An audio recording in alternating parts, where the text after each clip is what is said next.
Welcome, everyone, to episode 23 of the Columbus Comics Corner podcast. This week, we're discussing the books released on March 1st, 2017. My name is Ryan. With me is Alan. As always, we pick several comics from all kinds of publishers to discuss every week and all that good stuff. But if you want to always find our episodes, you can do so at columbuscomicscorner.podbean.com. You can follow us at Twitter at comicscornerpod. Or if you want to email us, you can do so at columbuscomicscorner@gmail.com. And we also are on iTunes, so we greatly appreciate it. Rate and review us. Let us know what you think. And you can get our episodes there as well. And before we get to the comics, though, we do have entertainment news, but we also are a spoilers podcast. So if you haven't read the books in the show notes, definitely go ahead and pause, come back, or if you just want to hear our thoughts on it first, before you hit your local shop, go ahead and stick around. I just want to mention real quick, though, that we did our Legion Episode 4 discussion, so that is currently on the Columbus Comics Corner feed as well. But how you doing, Alan? I'm doing good. Awesome. Thanks for being here again with me on another lovely Sunday. It's actually sunny out and not windy or storming yet. Yeah, it's a good day to talk comics. Yeah, it was like snowing 2 days ago. Now it's like 50 degrees, 60 almost. Hey, that's Ohio for you. That is Ohio. But yeah, before that, what's our entertainment news we got today? Well, the first bit of news we have is there was another Guardians of the Galaxy Volume 2 trailer released this past week. They don't seem to be adding too much new footage to these trailers. They kind of rearrange them a little bit, and so they're not too spoiler heavy, I think, in my opinion. No, I actually watched this one. I actually waited to watch this one until we got on today. Okay. Because I didn't watch the last 30-second one they did. Mm-hmm. But yeah, like you said, we're not sure what the story is exactly, and they're not giving too much away, so I'm definitely cool with that. Yeah, this was the first trailer where we actually got a glimpse of Ego. Yes, that was pretty badass. Yeah, because I was sure that they weren't going to show him at all in the trailers, and then we get to the end of this one, and you hear his voice, and I'm like, okay, that's got to be Ego, but they're not going to show him in the trailer.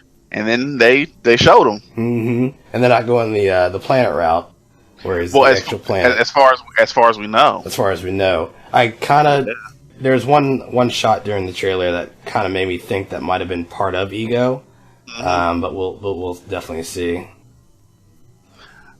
I mean, for all we know, they're going to have him be able to generate a physical body to go out in the galaxy and search around or look for things. So he might still be a planet, but this is just like he's able to create a human body, as it would appear. That would be perfect. I trust in James Gunn too. Yeah, I'd be down with that. If they did that, I'd be down. Speaking of Fox and Marvel, you end up seeing Logan, didn't you? Yes, I actually went to see it yesterday. Yeah, because I haven't seen it yet. I'm going to try and get to see it this week, if not next week for sure, or the week after. I mean for sure. But what were some of your non-spoilers? But what were some of your overall thoughts? Let's wait a second before we get to that, because that actually is going to tie into another piece of entertainment news that we have. So I got you. Just give me a second, then I will give you some non-spoiler feedback on that movie. That juicy. Awesome. Well, yeah, juicy. But yeah, I'm all about the Guardians of the Galaxy movie coming up. It's one of my favorites. So I don't need that's one of the reasons I don't really care to see trailers for this one, because I just know it's going to be good.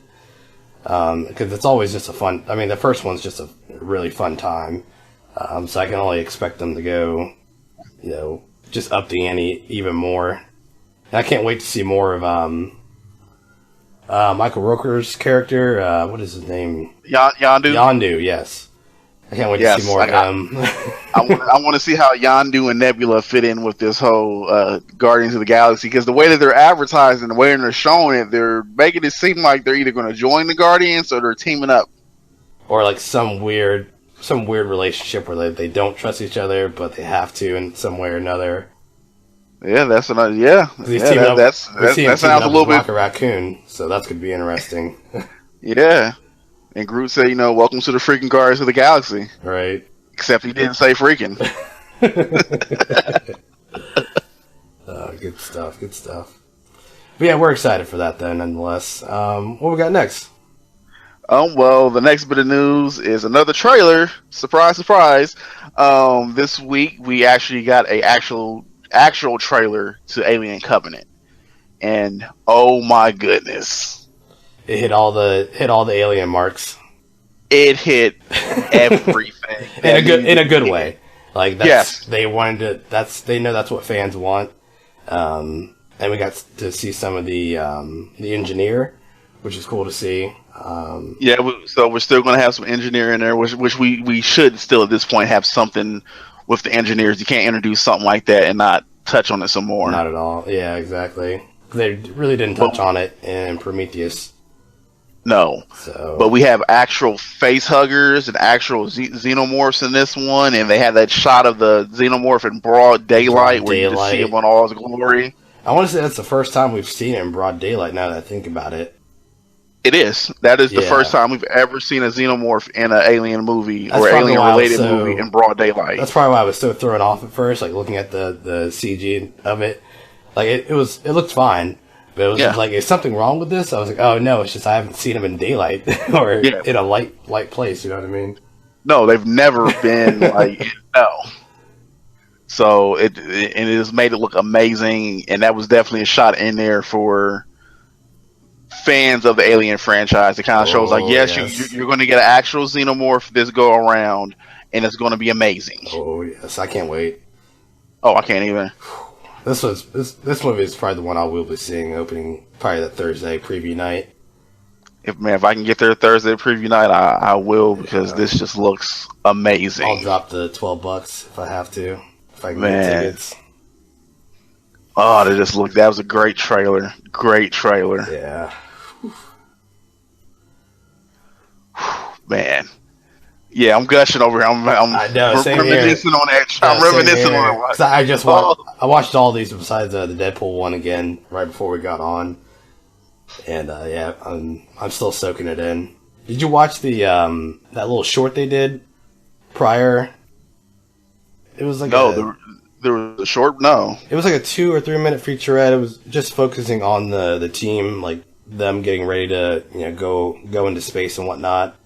No, I need to watch that. Yeah, so I kind of want to watch them back to back now. I should have done that. I wouldn't be surprised if someone's cut those two together and made one little video. Like I would, by this point for sure. Man. Well, I know what I'll be watching later on this evening. Yep. Nice. But it's funny you made that comment you just made, because that actually leads into our next bit of entertainment news, which was the Deadpool teaser video trailer. I don't know which video. I wouldn't call it a trailer. Let's just call it a teaser video. Yeah. That also, that dropped a few days ago. That's the part of the reason I wanted to wait for to give you any kind of feedback on the Logan movie, because that's actually the opening of the Logan movie with Deadpool. Like the movie. Yes, the movie starts with that as right before the movie starts. Oh. Yeah. And it comes out of nowhere, because you're sitting there and they're showing all the regular previews and stuff, and then all of a sudden that starts and you're kind of like, what is this? And I'm pretty sure people who've seen it online, you realize who it is the moment he takes the earbuds out. You're like, wait a second, wasn't that the song from the end of Deadpool? And then the reveal. The funny thing about it, though, is that the one in theaters is different than the one that's floating around on the internet right now. Okay. Oh, that'll be nice to see. Don't tell me. It's just slightly different. It's just slightly different. Okay. Yeah, I want to go on surprise on that. Yes, go on surprise. But both of them are awesome. Both of those are awesome and amazing. It came out of nowhere too. I'm so glad they did it. Like Well, it makes sense now that I know that it's part of the movie, so that's still cool. And Deadpool, I mean, Ryan Reynolds, like when people say Tony Stark is like Iron Man, Ryan Reynolds is Deadpool. I consider him more embodying the character more than Tony Stark. Like Tony Stark looks like Tony, or Robert Downey Jr. Looks like Tony Stark, but Ryan Reynolds is Deadpool. But this is the thing with Tony is Robert Downey Jr. looks like Tony Stark, and he took the arrogance of Tony Stark and he molded it and made it something of his own. To the point where they changed Tony in the comics to more reflect the way that Robert Downey plays Tony Stark. Played it off. But like you just said, Ryan Reynolds, he just like is Deadpool stepped off the page. Yeah. Like it's not him playing Deadpool or doing his interpretation of Deadpool. It's him as Deadpool. He is Deadpool. Yeah, that was really cool to see. So we know they're working on it. And I was looking at. I should have watched it again because I saw a couple things. One thing I heard, I was listening to a podcast the other day. What'd you hear? The Firefly posters in the background. Yes. And then I saw the Nathan Summers thing on the phone booth. Yep. So. Did you see the Hope? No. I think it's also on the phone booth, or it might be on one of the walls, but Hope is written on there, which of course is Hope Summers. Oh, okay. I think that was right under Nathan. Yeah, that one was more of a teaser because I'm pretty sure they're not going to do Hope Summers in the Deadpool movie. But Hope and Cable are so closely related, so it's kind of funny they did that. That's cool. Yeah, it made me smile, and he he just took his time. Like it was perfect. Like took his time trying to get his suit on. He was like, he was apologizing to do like, yeah, I'm sorry, but the more important question is, where did the phone booth come from? Didn't those things go out in '98? It was playing off the whole Superman thing too. I liked. That was like the first thing I thought when I saw it. Well, they had the music, which I'm surprised you didn't make a comment on. I'm surprised you didn't comment on how they even managed to do that. Yeah, I forgot about that. Because when I first saw it, that was my big thing. Like, how in the world are they using this music without, being sued, risking being sued, or what kind of deal did they work out? Because, like, I highly doubt that DC would readily let them use the Superman music. Well, it's probably Warner. I bet it's probably Warner Brothers that owns it. Well, what's funny is, from what I had heard, it's I don't know if she's a producer on the movie or she's related to the Fox production of Deadpool some kind of way. Okay. But her last name is Donner. Does that sound kind of familiar? If anybody who knows anything, Richard Donner is the guy who made the original Superman movie, the Christopher Reeves. And if I remember correctly, I think they actually own the rights to the music, like her husband does. Okay. So it was essentially like a little maybe slight backdoor deal made. My family owns this, so we can let you guys use it. Sneaky. Yeah, sneaky. Oh yeah. Well, yeah. What's your thoughts on Logan? Wow, yeah. Logan was amazing. I didn't think I would hop on the hype train that this movie has been getting. It's a huge hype train. I'm not like, I wanted to hear, you're the second friend that I've heard from about the movie, so I was like, I wanted to hear from a couple friends first before listening to all the hype, and I still want to see it myself, but I wanted to get people that, trusted opinions. Definitely see it. Choo-choo, I'm on the train. I know that there's a slight little kind of sort of joke going around saying that this is the best X-Men movie made. I agree wholeheartedly. This is the best X-Men movie. It wouldn't surprise me. It would not surprise me. That has been put to film. Obviously, they used some elements from certain Wolverine stories, but they took a few liberties with things. But I'm not even complaining about that. I wish I knew her name, but the young actress that's playing Laura, oh my goodness, she was amazing. She threw me off at one point in the movie because I'm a huge fan of X-23 and I love Laura as a character. So you have when you have that kind of connection, you have a certain vision of that character in your head. Yeah. The way that they walk, the way that they sound, the way they do certain things. And she does something in this movie that kind of threw me off, but I was totally okay with it after the initial surprise. Yeah, great. There were some things that are not explained, which some people aren't going to talk about, but I'm gonna compare it to Legion. And the reason I'm going to compare it to Legion is that there's things that aren't really explained on Legion as of right now. We've talked about this plenty of times on Talking Legion, where it leads you to kind of use your brain to try to connect certain pieces or whatever and have certain kind of theories. And there's some things in Logan that if you're a comic book reader, they're not explained, but it's easy for you to connect certain dots and everything. On. Yes, and it actually makes the story way more amazing. But great movie. I would suggest definitely see it as soon as you can. I'm going to see it again. I can't, like, I'm holding back so much right now, not to talk about certain things in this movie. Yeah, we'll probably do like probably by next episode or so. We'll add like a review to it after we've both seen it. Oh, I would love that. I went with a friend yesterday to see it, and he's a comic book reader, and so me and him were discussing, the implications and what we picked up on. Because there's some things on there that they don't say outright, and it is up for you to piece together what they're talking about to figure out more of the story. Okay. Like it's not laid right out on the table. Like, hey, this is the answer to this question, but couple things are said, a couple of things are overheard, a couple of things are mentioned, and by the end you should be able to put together exactly. It's kind of pertinent to the main story, but not necessarily. No, that's cool. Yeah, but I would love for us to talk about this, like once you see it, because there's so much I want to go into, so much. Well, we definitely will. We'll definitely gush over it after I get done seeing it. My rankings will probably end up being either Deadpool first and then Logan, or Logan first and then Deadpool. And then probably Days of Future Past or First Class. I think... I don't know, because you couldn't even compare this necessarily to a Deadpool. I guess you could. You could compare it to both of those movies, because I could see this actual story being a miniseries in the comics. Okay. Like this would translate well back into an original comic based off of this movie. That says okay. That raises my not my bar, but my excitement even more.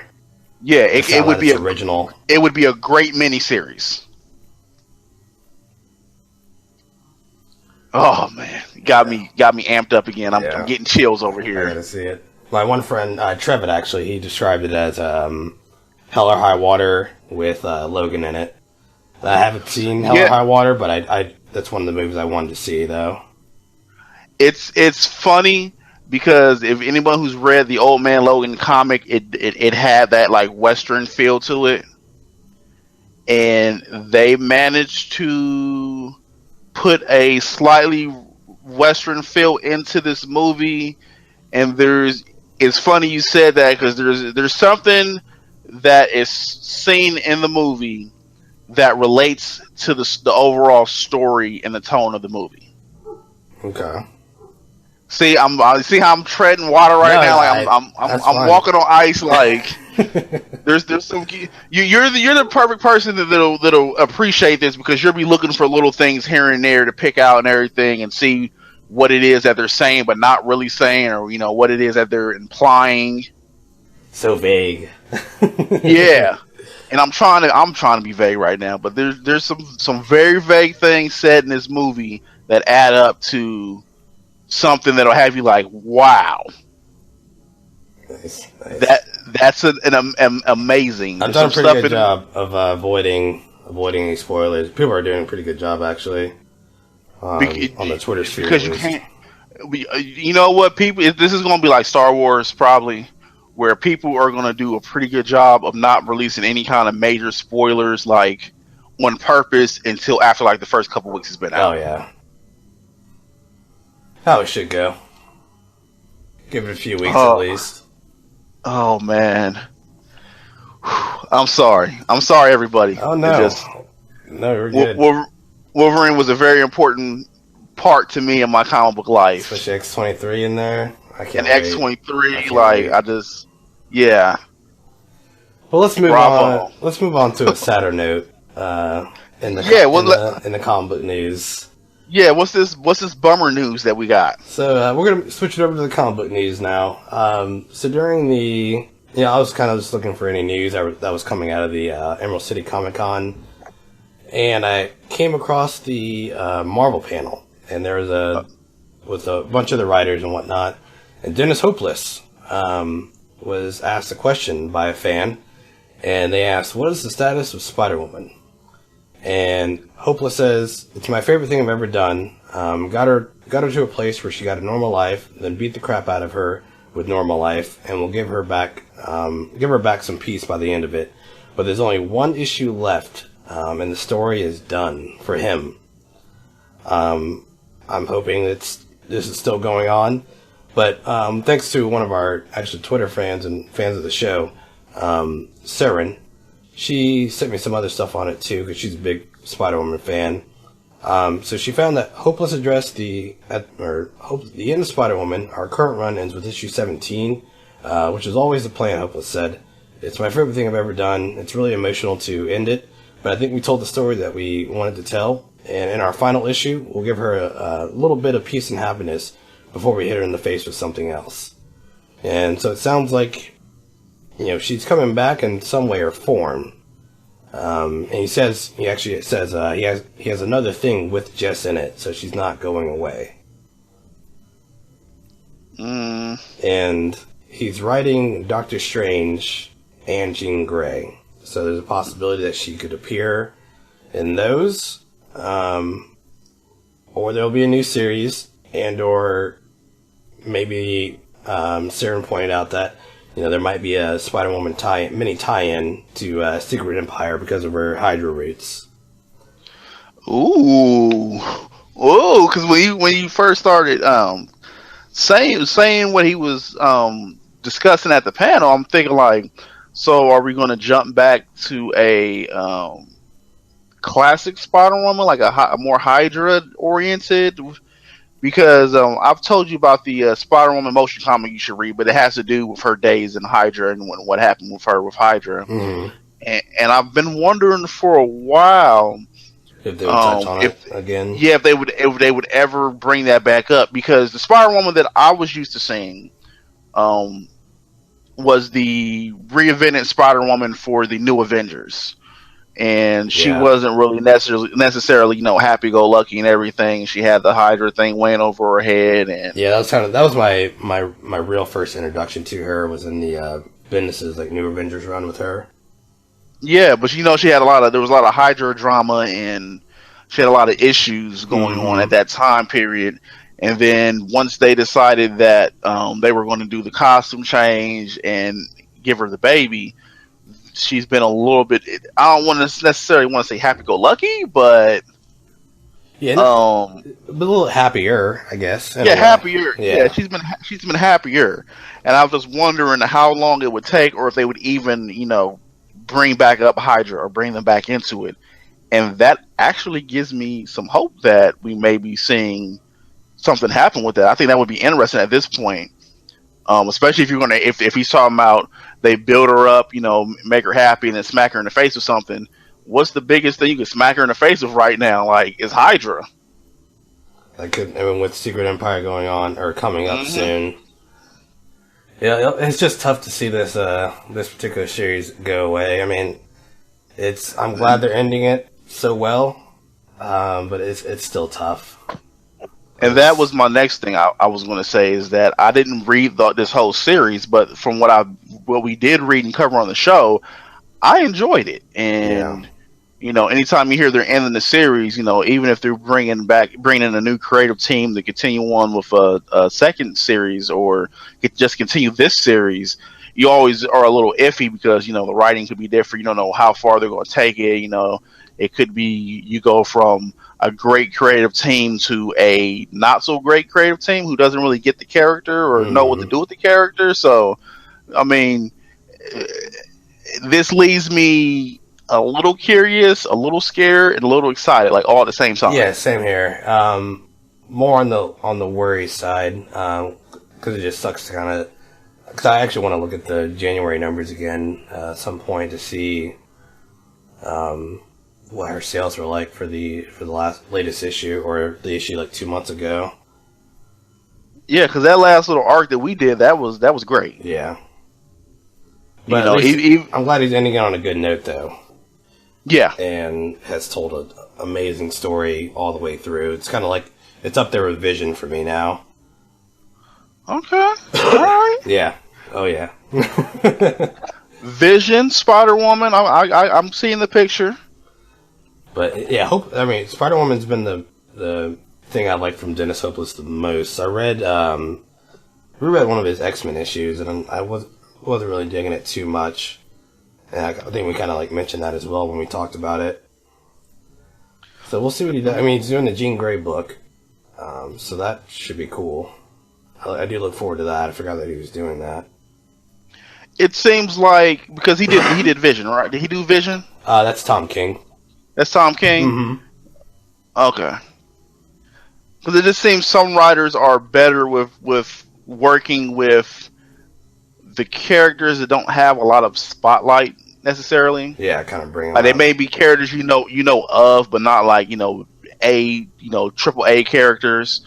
But and they can work well with those characters. But then if you give them an actual triple A character or a triple A team or whatever, they don't know what to do with them. Right.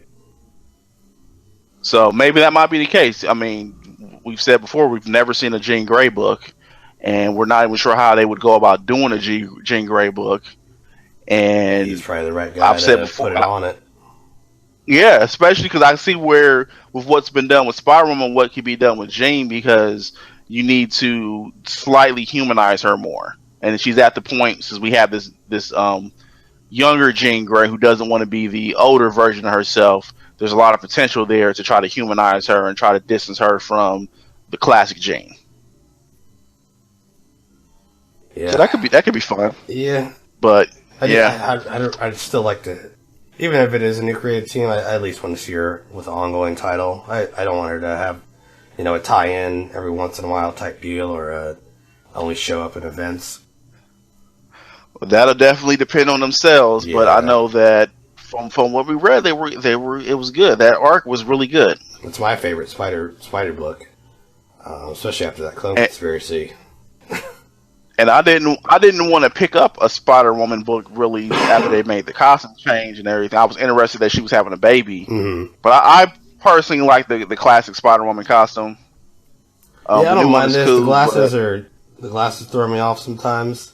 It's like super 80s, but I was like, it fits. Yeah. She's a mom. Yeah. Certain costume changes I'm okay with. Some of them I'm not okay with, and I wasn't okay originally with the Spider-Woman change. I would like for maybe some point for her to go back to that classic look, but the new look, it grew on me. It'd be weird, now that I think about it too, like, it'd be weird if depending on how they play, if they do like a Hydra thing at some point, it'll be weird to see how they play that out with her, with the kid and whatnot. I guess it really depends on the angle that they take with it. Yeah. We have to see with the Secret Empire.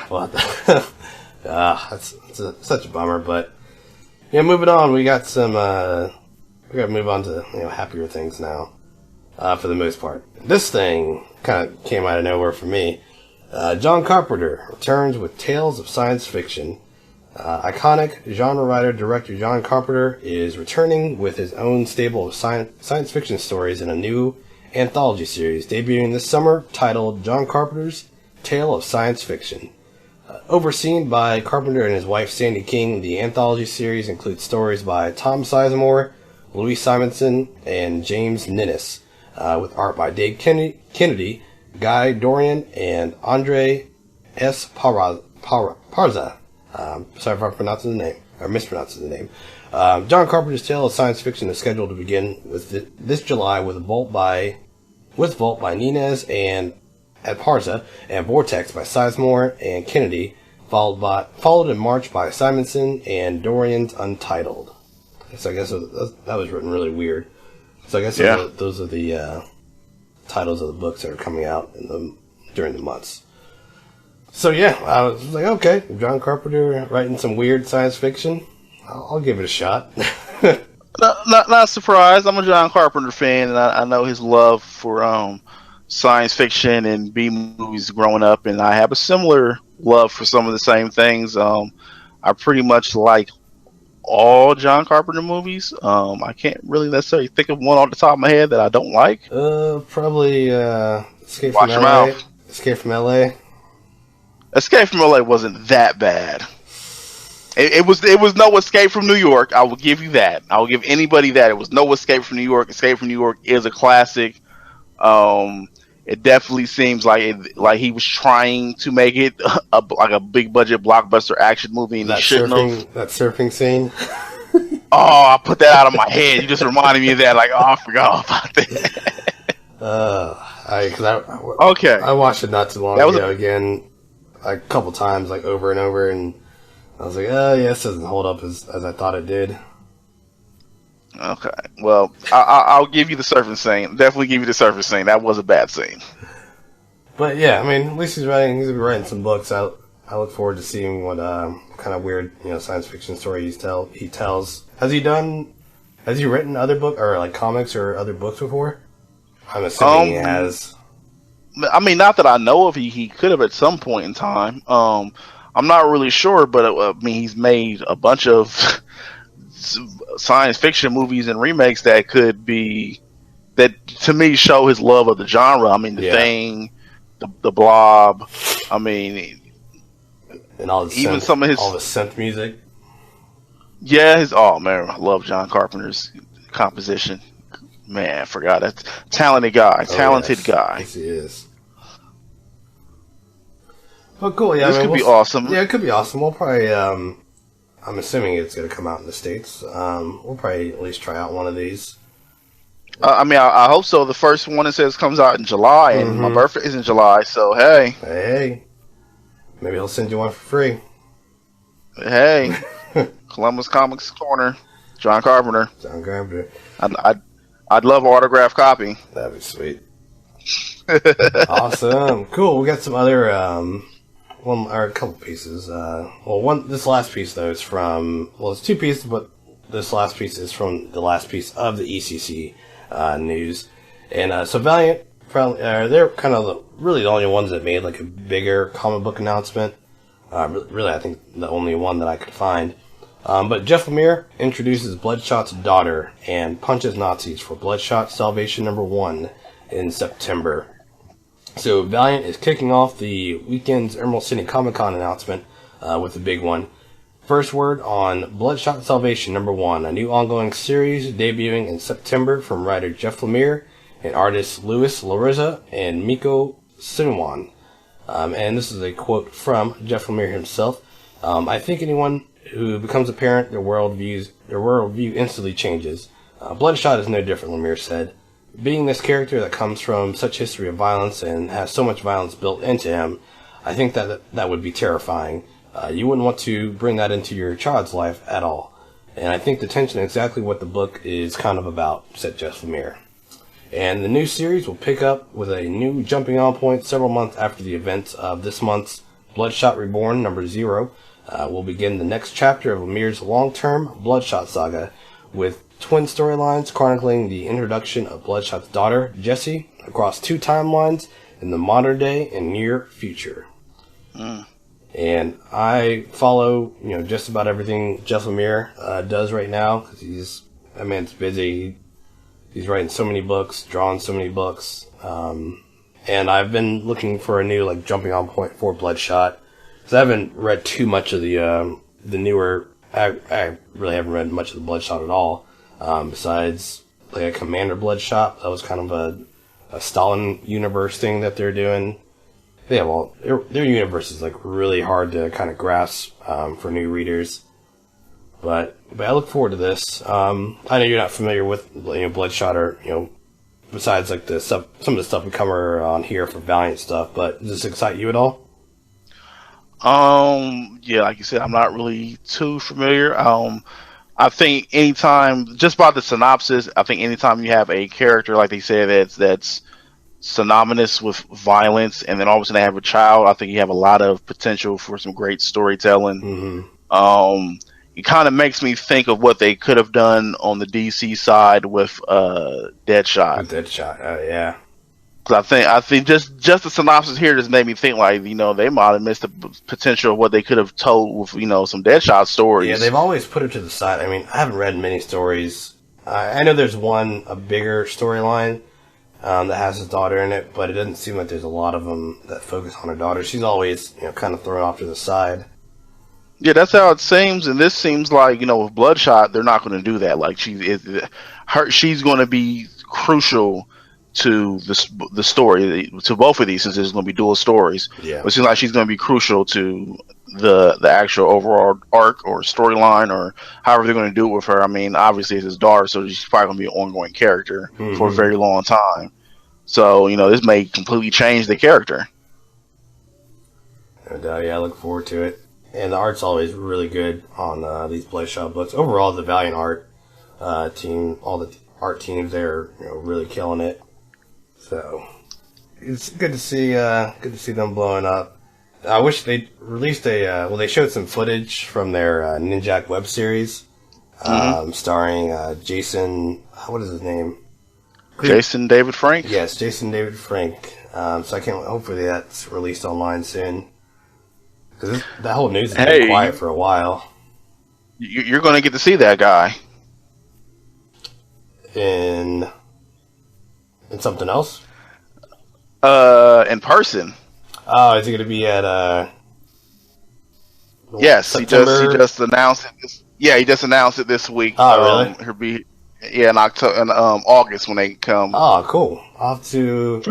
For those who are wondering what we're talking about, we're talking about the Comic-Con is coming to our city in August, and Jason David Frank has been a staple for years there. I think last year was the only year that he had to back out for, I think it was scheduling conflicts or something. But so he's going to be there. That's cool. I'll have to bring some Bloodshot stuff, get signed. Yep. Yeah. He's an awesome guy, funny, hilarious. Yeah, I've heard nothing but good things about him, so that's cool. Oh yeah, cool person. Nice. Awesome. And this news, I especially wanted to add here for you.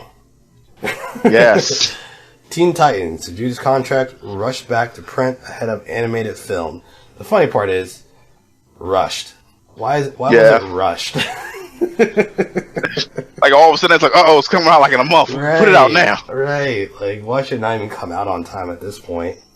Because they're shooting for April 18th. But anyways, a new printing of Teen Titans, the Judas contract, the landmark story in which Deathstroke's agent Tara infiltrates and betrays the team, has been rushed solicited by DC Comics to coincide with the release of the animated film adaptation on April 18th.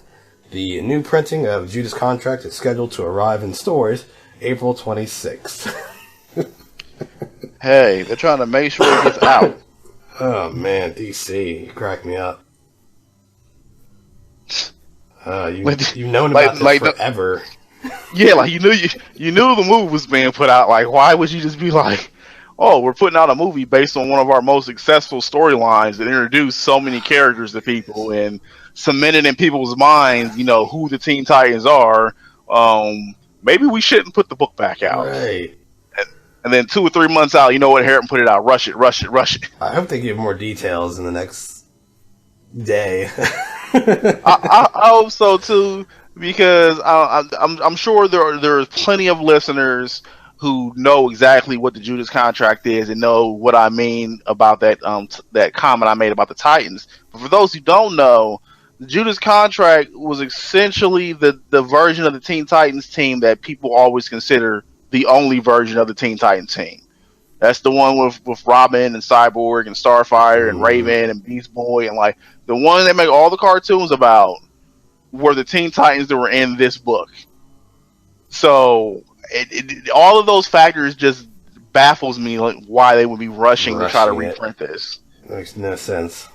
Well, now you have a chance to finally get the new edition. I'm probably gonna get it myself as well because I'm hoping there's some new stuff in there. But with them rushing to get this done, they might forget to put new content in there. They might, more than likely will. Maybe like add a letter from George Perez. Like, cool, thanks. Like they could have they're probably losing out on money because they really could have made like a prestige version of this. But again, we don't have more details, so. And we don't work for either one of these comic book companies, because if we did, like, I'd be telling them, I would have told them that, like, we're putting this out. This is so big. We need to update it, like you just said, prestige version. Let's throw some extras in it. Yeah. Let's give some background on the characters in it. Let's like maybe give some insight to how the story came about. Let's see if we can find some original artwork that didn't make it into the book. Mm-hmm. Or some pre-sketch, like I would have made this thing decked out, like. Yeah, even if you do, I have a copy of it right now, but it's like I got it on eBay, and I'm pretty sure it was stolen from the library. So I would like to get a nicer version. Hey, it might not have been stolen. They could have got it at a library sale. I've gotten books at library sales before. My Batman Night Quest story arc came from the library. Like, I got it at a library sale. Okay. Yes, it was from the Toledo library, so it was at least Ohio. Yeah, at least it was in Ohio. But yeah, this is a lighter week on comic books for us, but news-wise, we actually got more. Yeah, it was a very light week on comic books. There's a couple of these books on here that were extremely light. Yeah. Which let's go ahead and get into those now. All right. That will bring us to our first book of the evening, which is going to be Spider-Man Homecoming Prelude #1 / Civil War. And this, hey, don't jump the shark too fast. Just wait a minute. Hold the horse. All right. This was written by Will Corna Pilgrim, with Todd Knack as artist and Vero Gandini as colorist. We pick up in this issue with Peter Parker. This is taking place in the Marvel Cinematic Universe. So this is him with his crappy suit that we saw in Civil War. And he's swinging around the city, and he notices that there's a car about to crash into a bus, which he quickly stops. We then flash forward to the beginning of Captain America Civil War, and then the rest of the book pretty much goes through all the key highlights of Captain America Civil War, and we get to end the book with the meeting between Spider-Man and Peter Parker. That's the book. And I can honestly say I skipped through half of it. I can honestly say that was probably the shortest and the greatest wrap-up I've ever done to a book. Yeah, definitely the shortest. Wow, where to start with this thing? We gotta say something on it. So where to start? I'll let you jump into it. I have words for this, but I'll let you go ahead. For those that are listening and who haven't read it and thought you saw it, you're like, and maybe you're listening to us now. Just go watch Civil War if you own it, or go rent it or buy it, because that's all you really don't need to buy this comic at all. The missed opportunity. Huge missed opportunity to give us some more backstory on this. And it makes me wonder if Disney, had a say in this, or Sony. Well, now I think about it. Oh no, that wouldn't make sense. I wonder how this is all wrapped up with Sony, Disney, if it is at all, as well. So I would expect a little bit more from Marvel on this.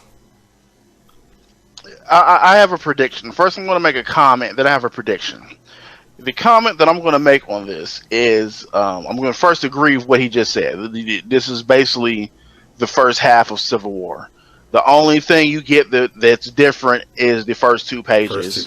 Which is just him stopping the car from hitting the bus. And gives us no reason to why he's doing that either. Hold on.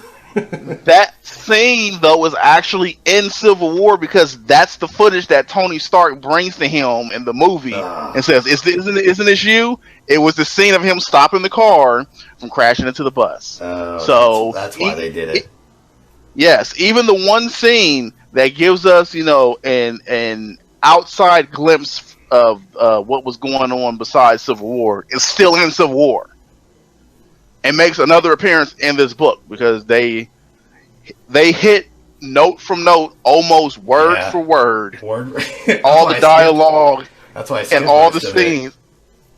Do you know? I read the whole thing. I went ahead and read it all because I wanted to see if there was any differences, and there were small, teeny-weeny, microscopic little differences between the dialogue in this and the dialogue in the movie.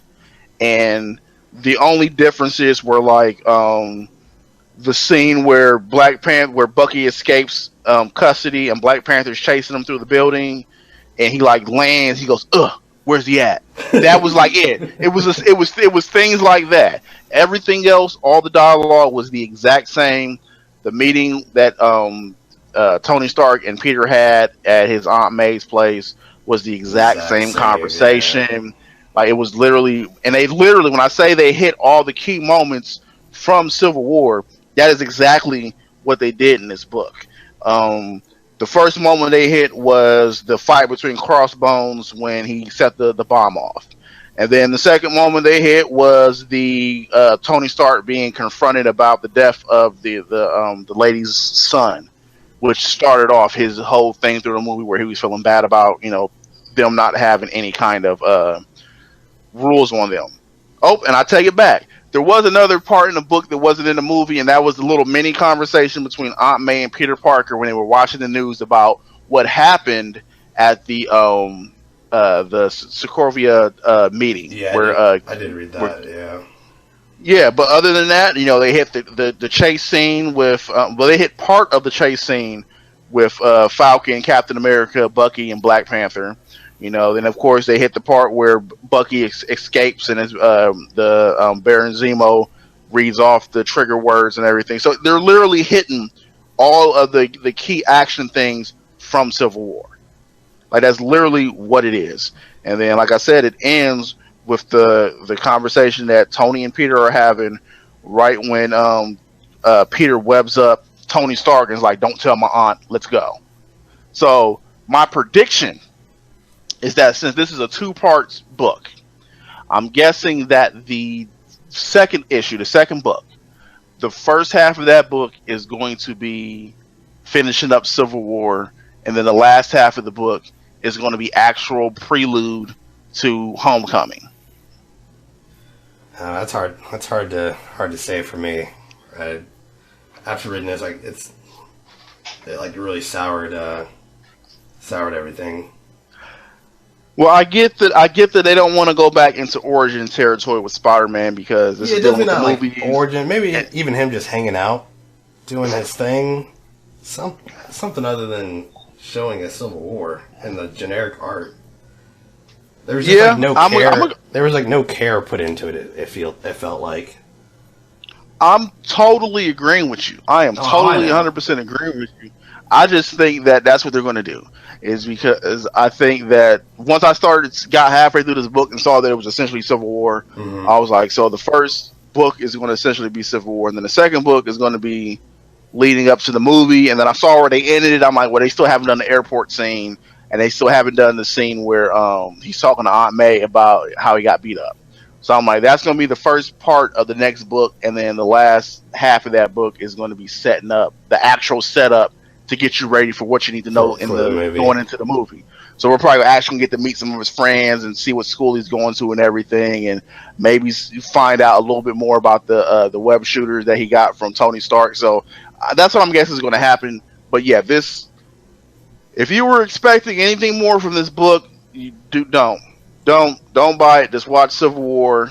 I didn't have any high or low expectations going into this. I was just like, you wanted to, you chose it. I was like, let's give it a shot, see what they're going to tell. But yeah, we've already seen this. Well, that's the thing is I chose it because I saw that opening panel. Excuse me. When he's swinging through the city, and I'm like, oh, so they're going to try to tell maybe in between what was going on with Civil War, and a little bit before we get to the movie, because it is Homecoming prelude. So I'm thinking like, okay, so this is going to lead into the movie. So this will be one of those instances where you know a little bit more going into the movie than you would normally know because you read the comic book tie-in. No, as of right now, no. Yeah, what they should have done is, for the first issue and the second issue, put him in high school, but the last scene can be him walking into his apartment and Tony and Aunt May talking. That would have been kind of cool. Yeah. But that makes sense, though, that they want to, show us something to get us excited for the movie that's coming up, though. But you know what? Even what you just said, it'd have been cool if we kind of got a little bit of the, he didn't even necessarily have to be in school. He could have been leaving school, and it could have just been things that he's been thinking, the classic Peter Parker. We're getting the internal monologue, and he saw my, like, this is great. I managed to get the kids to train on time, and is that a DVD player? Oh my goodness, the DVD player is in great condition. Like, maybe show him talking about, he has to dumpster dive because, he loves technology, but they're too poor to be able to afford anything. He maybe give us a glimpse into who Peter Parker is. And then, like you said, maybe it could have ended with him walking in there and, we know the conversation he has with Tony Stark. Yep. And then the second issue could have briefly touched on the fight that happened and picked up right there at the end of the movie where Aunt May's talking to him. And then we could have went the rest of the second issue after that. It could have picked up right when he's like, yeah, I got beat up. Yeah, he's from Brooklyn. Could have had that conversation. And then the rest of the book could have just been like, school's getting ready to start back, and there's all this crazy stuff going on with these heroes. And do I really want to be a hero? Do I really have what it takes to be a hero? And how cool was it I met Captain America? Like, stuff like that. Mm-hmm. That would have been cool. But no. But this? They just went overboard with the Civil War stuff. Oh, man. It was overboard. Like, I was like, okay, first panel, because that was when it was the first panel was him swinging. Oh, no. Although you're talking about the first panel that actually touched on Civil War. Yeah, I was like, okay, yep. I'll give him a chance to give a 1 or 2 page, little summary of what's going on outside in the universe as well. But it kept going and kept going. Got the forward.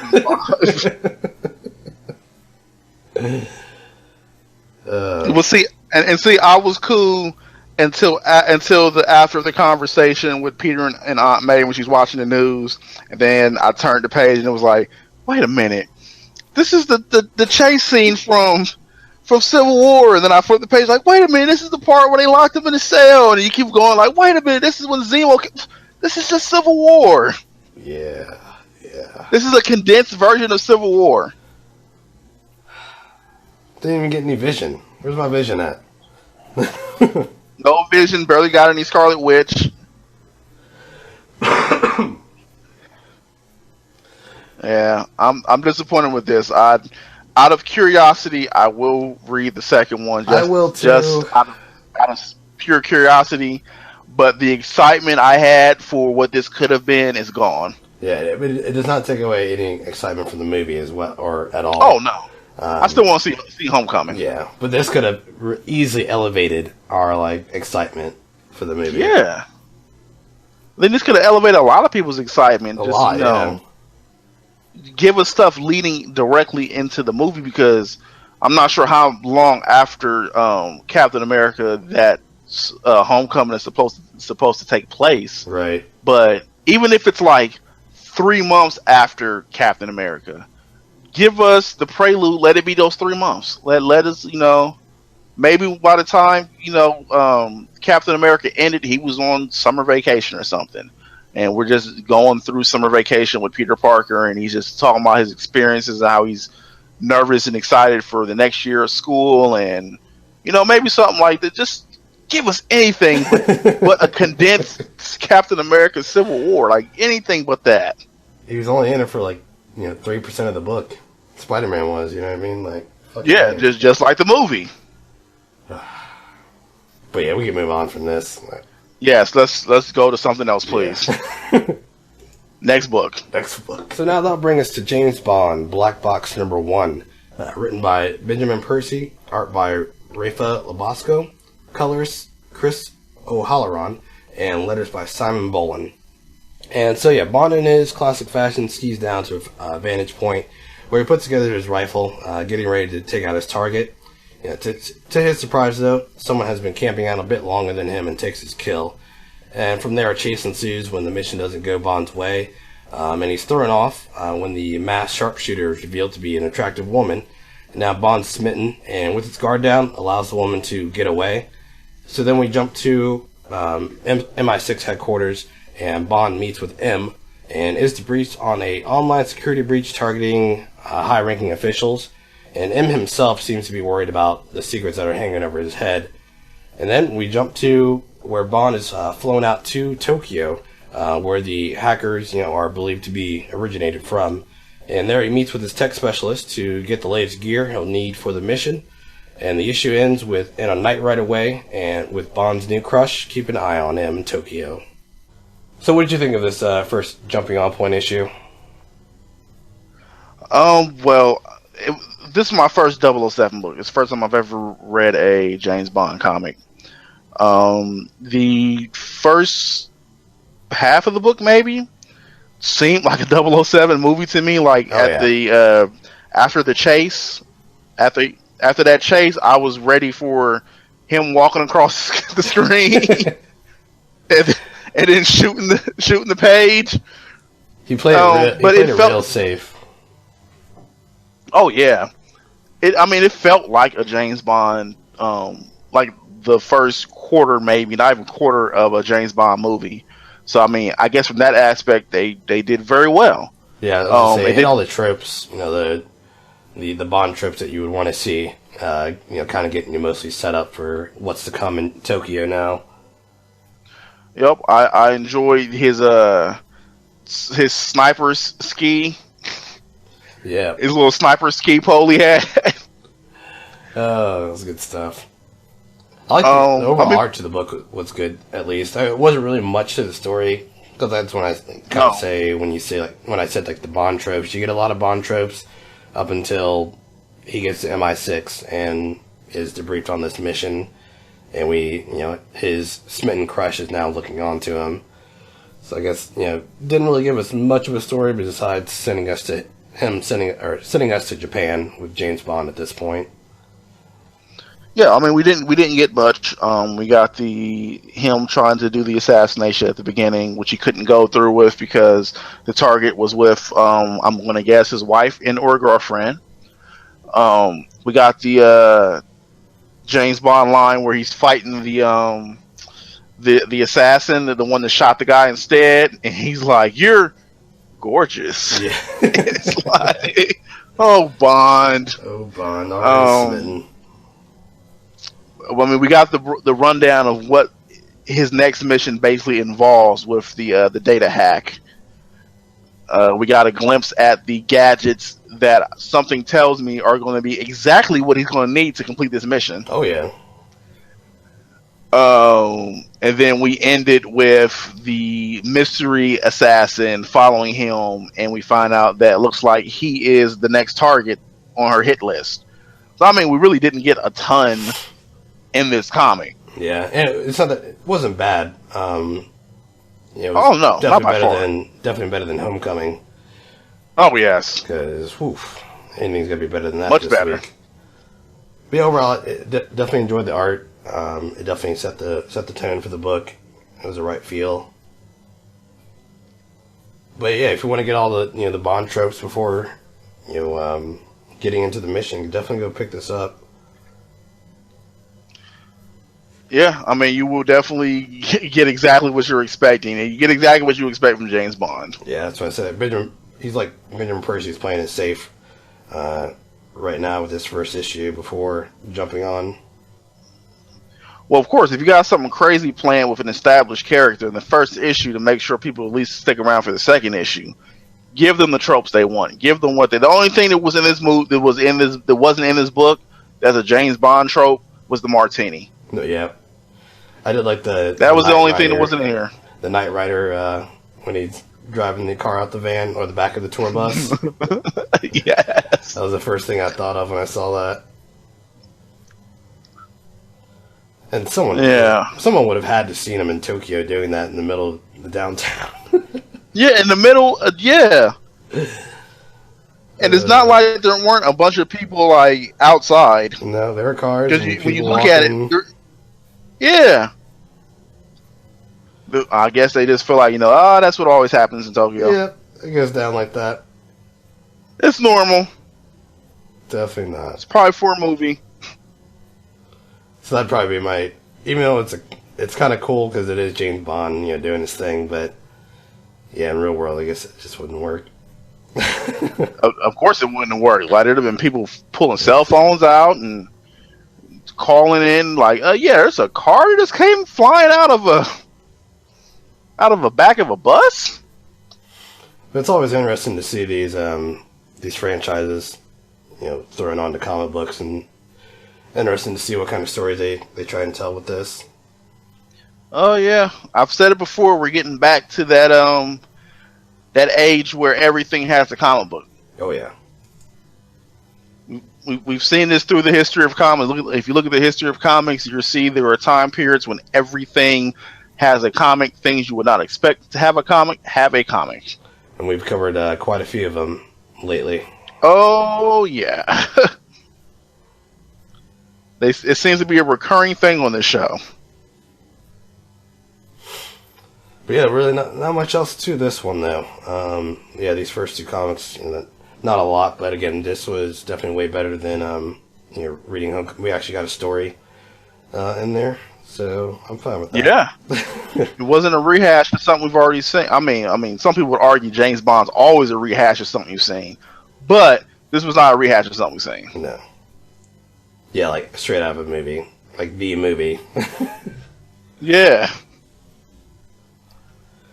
But yeah, what are we gonna do? Just draw the movie, okay? Right. Draw the movie with weird lines and horrible colors. No thought put into it. Ugh, that was bad. But cool. That is James Bond Black Box #1. We'll end up covering the next issue as well to see, because we really didn't get much out of this, so we should definitely maybe cover the second one at least. I mean, I would be okay with that. Like you said, we didn't get too much out of this. This was really mostly a setup to what the black box is and what the mission is. So, kind of see where it goes from here. Yep. Cool. Let's move on. All right.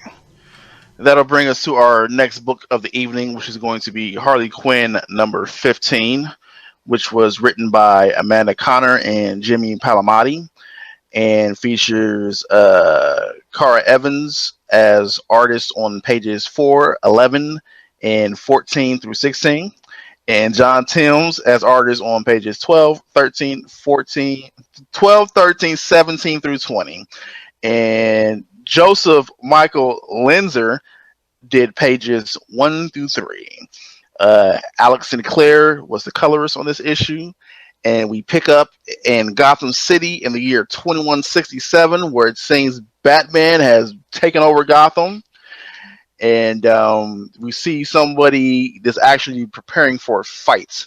And this somebody is going through intensive training.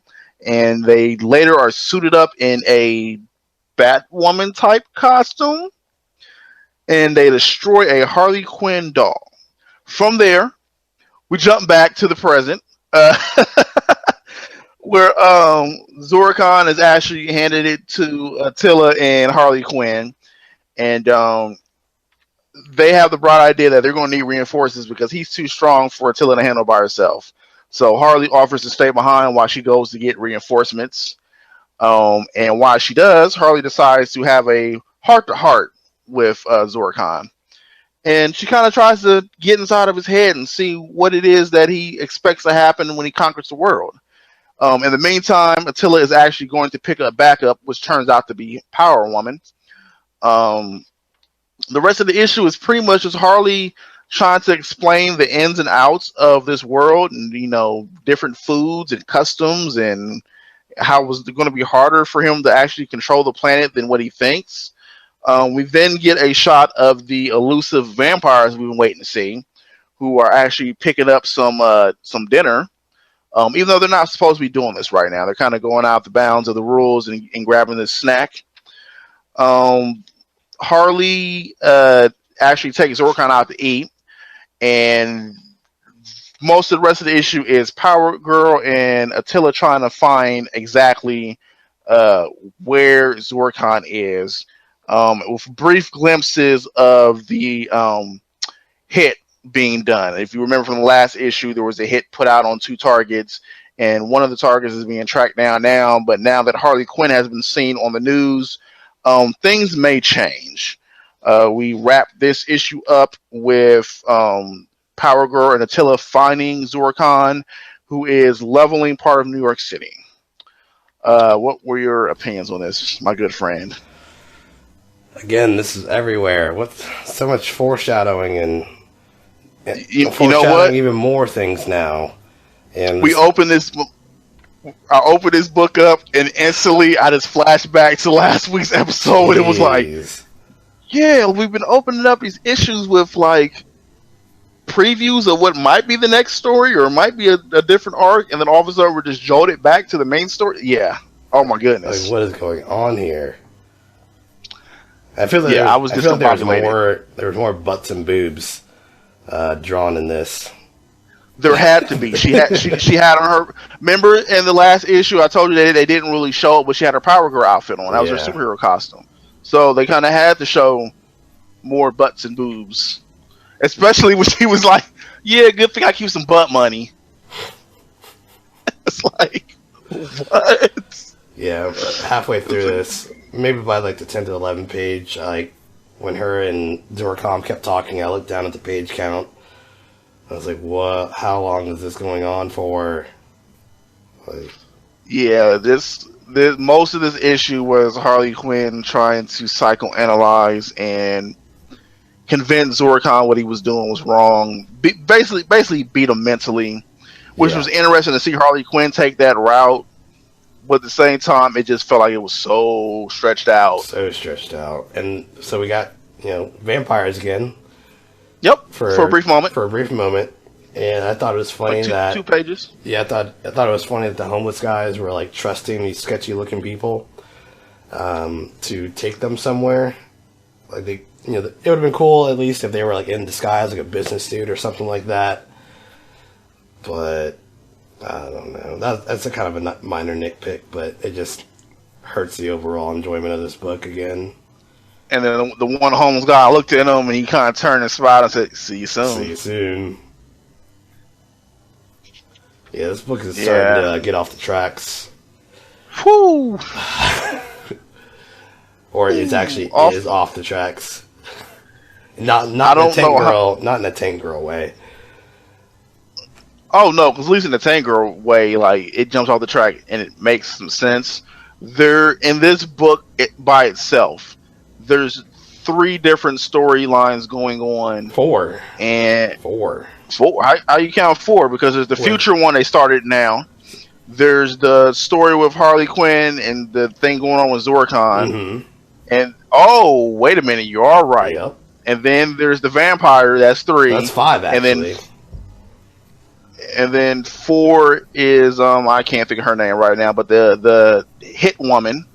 Okay, that's what I was thinking of then. Okay, so it is 4. Yeah, that makes it 4. There's 4 different storylines going on at one time right now. And the 3 of them aren't really moving that far. Not at all. I mean, we're just now getting to the point where the vampires are actually like going out and getting people. And it's been no idea 4 issues? Yeah. They've been setting that up? We have no idea what's going on with the future, thing in the beginning where they showed the year 21 whatever. And then we barely got any movement with the hit, like barely.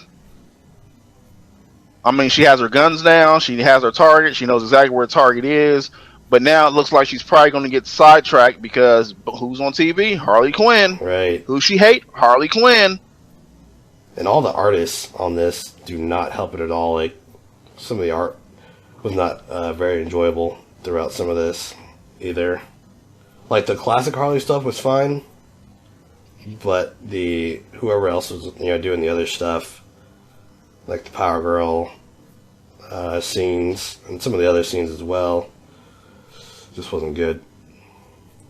I will say one thing. I did get a chuckle out of seeing Power Girl get smacked in the face with a rabbit. Yeah, that's kind of funny. That was kind of funny.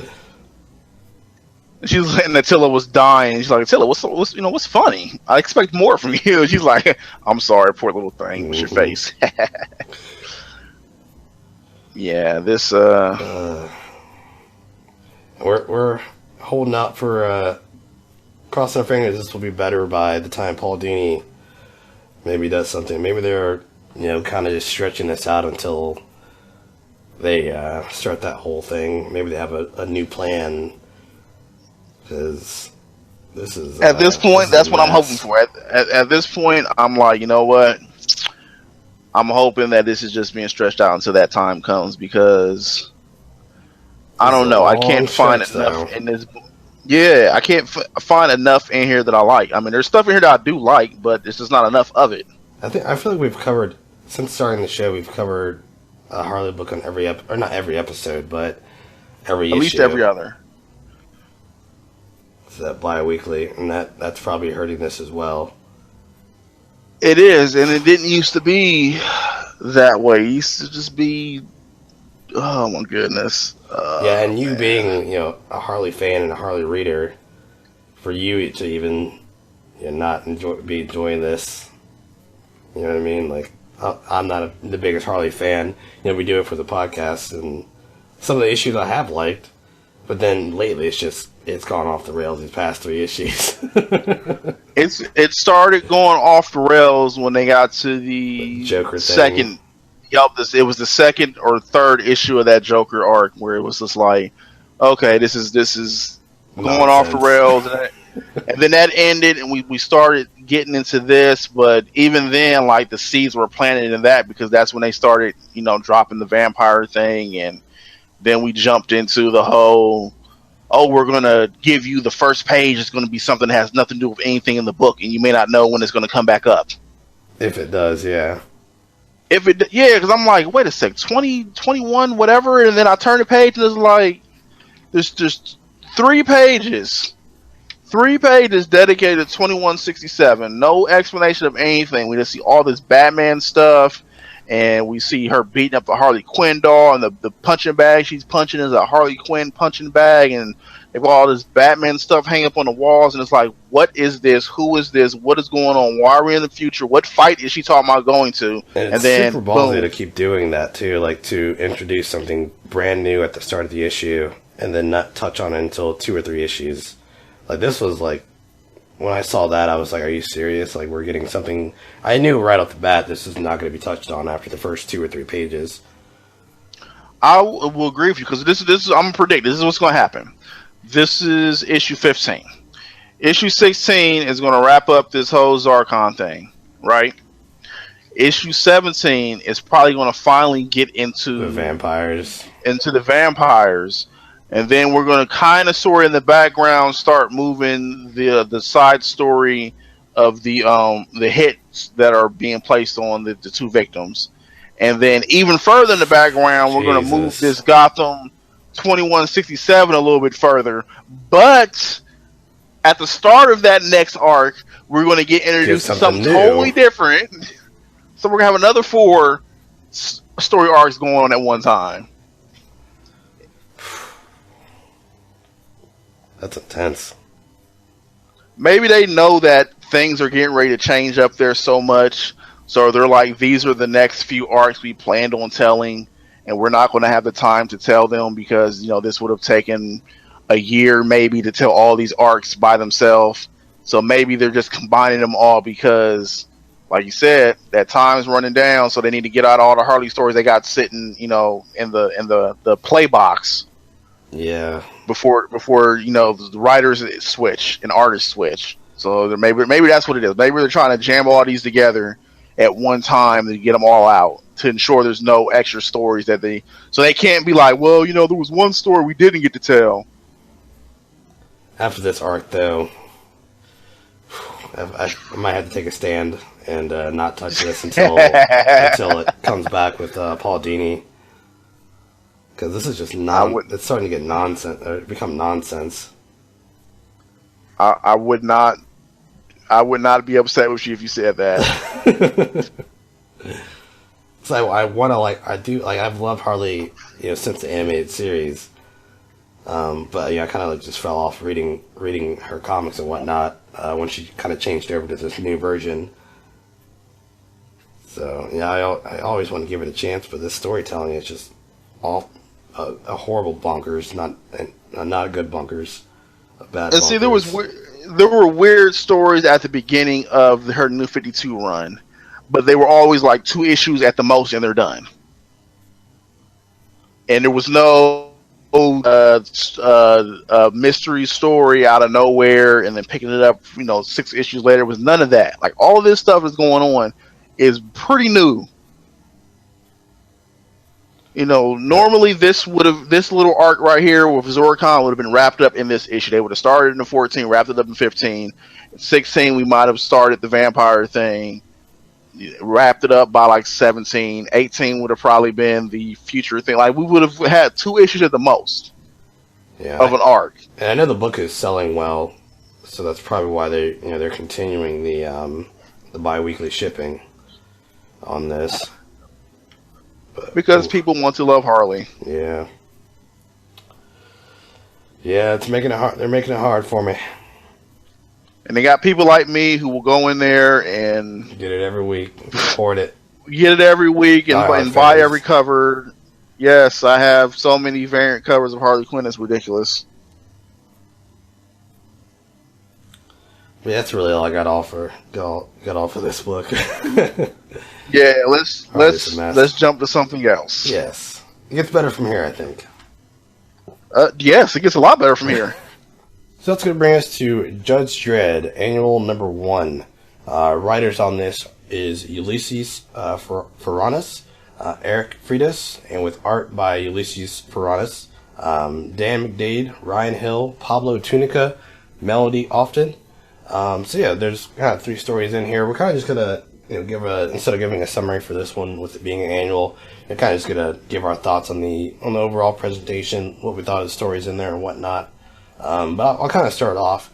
For this, the IDW Judge Dredd stuff can be somewhat difficult to get into, because they have more of the license for the movie aspect of things and whatnot. So it's really hard to understand like what they can do and what they can't do in this. But overall, I did enjoy this. I like challenging myself for these Ulysses when he writes these. They're super heavy-handed, and there's a lot to digest. But yeah, for the first issue, that was the one that really set up for what's to come in the first issue of the new ongoing series that's coming out, which I enjoyed. Weird kind of sci-fi mystery. Like I said, dense reading. But for your first Judge Dredd book, what were some of your thoughts? Very dense reading. Yes. I had to read it in 2 sessions. I mean, yeah, I was going to try to sit down and read it all in one session, and I got like halfway through the second story, and was like, you know what? I'm going to take a break. I'm going to, eat something, get a breather, clear my mind a little bit, and I'm going to jump back into it. Because it wasn't like I wasn't enjoying it. It was just there was so much to take in that it made it hard to focus for 3 straight stories. No doubt. Because the first one is really the one that matters throughout the whole annual. Return to Luna City. Yeah, and which is cool to see, because that's just for a little info for you and other readers as well, or listeners, I mean. This is 5 years since the last arc ended. Kind of why they mentioned 5 years since Mega City Zero. So for me, it was cool to see Lulu and Quill kind of older from where that arc ended, which I need to reread, because again, you thought this was dense reading. It's the same in the 12 issues that I have that I need to go back, because I fell off after 9, and then I finally went and collected the rest of them. So I still have an issue I need to finish, an issue or 2. Because again, there's a lot to take in with the IDW Judge Dredd books. But I enjoy seeing him older as well. And it's a very unique art style. But go ahead. I was going to say that, which also kind of threw me off at first, seeing the old Dredd with the beard. Old Man Dredd. I figured this was picking up Old Man Dredd. I was figuring this was picking up after a previous arc, since it said that at the beginning. What was it? 5 years since Mega City Zero. So I was figuring that was a previous arc. I was hoping that you had some insight on what that arc was, to see how far this actually tied into it. If I remember correctly, again, it's something you have to like reread twice, but kind of focusing on kind of restoring law in Mega City Zero and bringing vegetation and stuff like that back to life. Okay. Make a sustainable area for them to live. But the first story was good. I really did enjoy it. Though there was a ton to have to take in, I enjoyed it. There were some twists and turns in it, and it had left me wondering what was going to happen. And Dredd is Dredd. Dredd is just... He knew something was up the whole time. Well, after we did the movie corner, because I had said, I've never really read a Dredd comic, and I was wondering how accurate the portrayal was in the movie. And I'm reading this that was a pretty accurate portrayal. Yeah. Because his decision at the end of the book was man, that's the law, I guess. That is the law. Yeah, he knew something was up. Oh, yeah. But, yeah, that art style is pretty much what's in the ongoing series that they've been doing. Okay, it was a pretty good art style. It was different from what I'm used to, but very different. Sometimes you want different. No, it works for this sort of dystopian world. Yeah, it was funny is it gave me a 90s feel. Yeah, okay, I can see that. It kind of reminded me of some 90s style artwork. On the better side of 90s style artwork, I should say. Yeah, that sci-fi feel. Nice sci-fi feel to it, yep. It almost had an alien feel to it. Them being stuck out there, and they're in space, and they're in this giant city and ship, and it's funny now they have 78% of the completed records that they were trying to get with all the resources and whatnot, and now they have robots to put to work. Leading up to this, so leading up to the new series that's going to happen. Thanks to the law. Thanks to the law. Then good job, Dredd. Right, and the next story, I reread this one. This is probably my second favorite of the three. It was cool. Red Judges. It was pretty slow, but once he got to the last 2 pages where he was set up the whole time to end up killing the Red Judges in a suicide mission. That turn was pretty intense when the general was talking to him you're a criminal. I still can't let you get away with what you've done. Because he used to be a rebel. He used to be a judge. Yeah, because he used to be a rebel turned judge. Yeah, that guy was just... And then he had the computer seal the files at the end. I was like, yep, I won't be reviewing these files. Yeah, that was a good closing part. And the last one's this is the weirdest one. Everything about this one is pretty weird in a cool way. Santos, the art style is super kind of remind me Adult Swim. Something. Yes, that's exactly what it reminded me of. Yeah. And then the outcome of, I'm still not sure if I understood all the way through his sacrifice. He's still alive after he gets killed by the judge in the arena, but he's his head smashed in. So I didn't get a full grasp on how that all worked. I took that as he was still alive, but he was in the process of dying. I didn't take it as he was literally still alive. Yeah, not his body, in a sense, still alive in some form or another. Yeah, I just took it as his dying vision or dying thought. Okay. Because if they were to continue with this as an angle in the Dredd comics, it seems like he is going to spark some kind of revolution by dying, by sacrificing himself like that. True. Martyr. Because they said what he was a former judge, wasn't he? Yep. Yeah, so he's a former judge who stood up for the normal people, got punished, and all the people got behind him because he was undefeated, and then he sacrifices himself to the hands of a judge.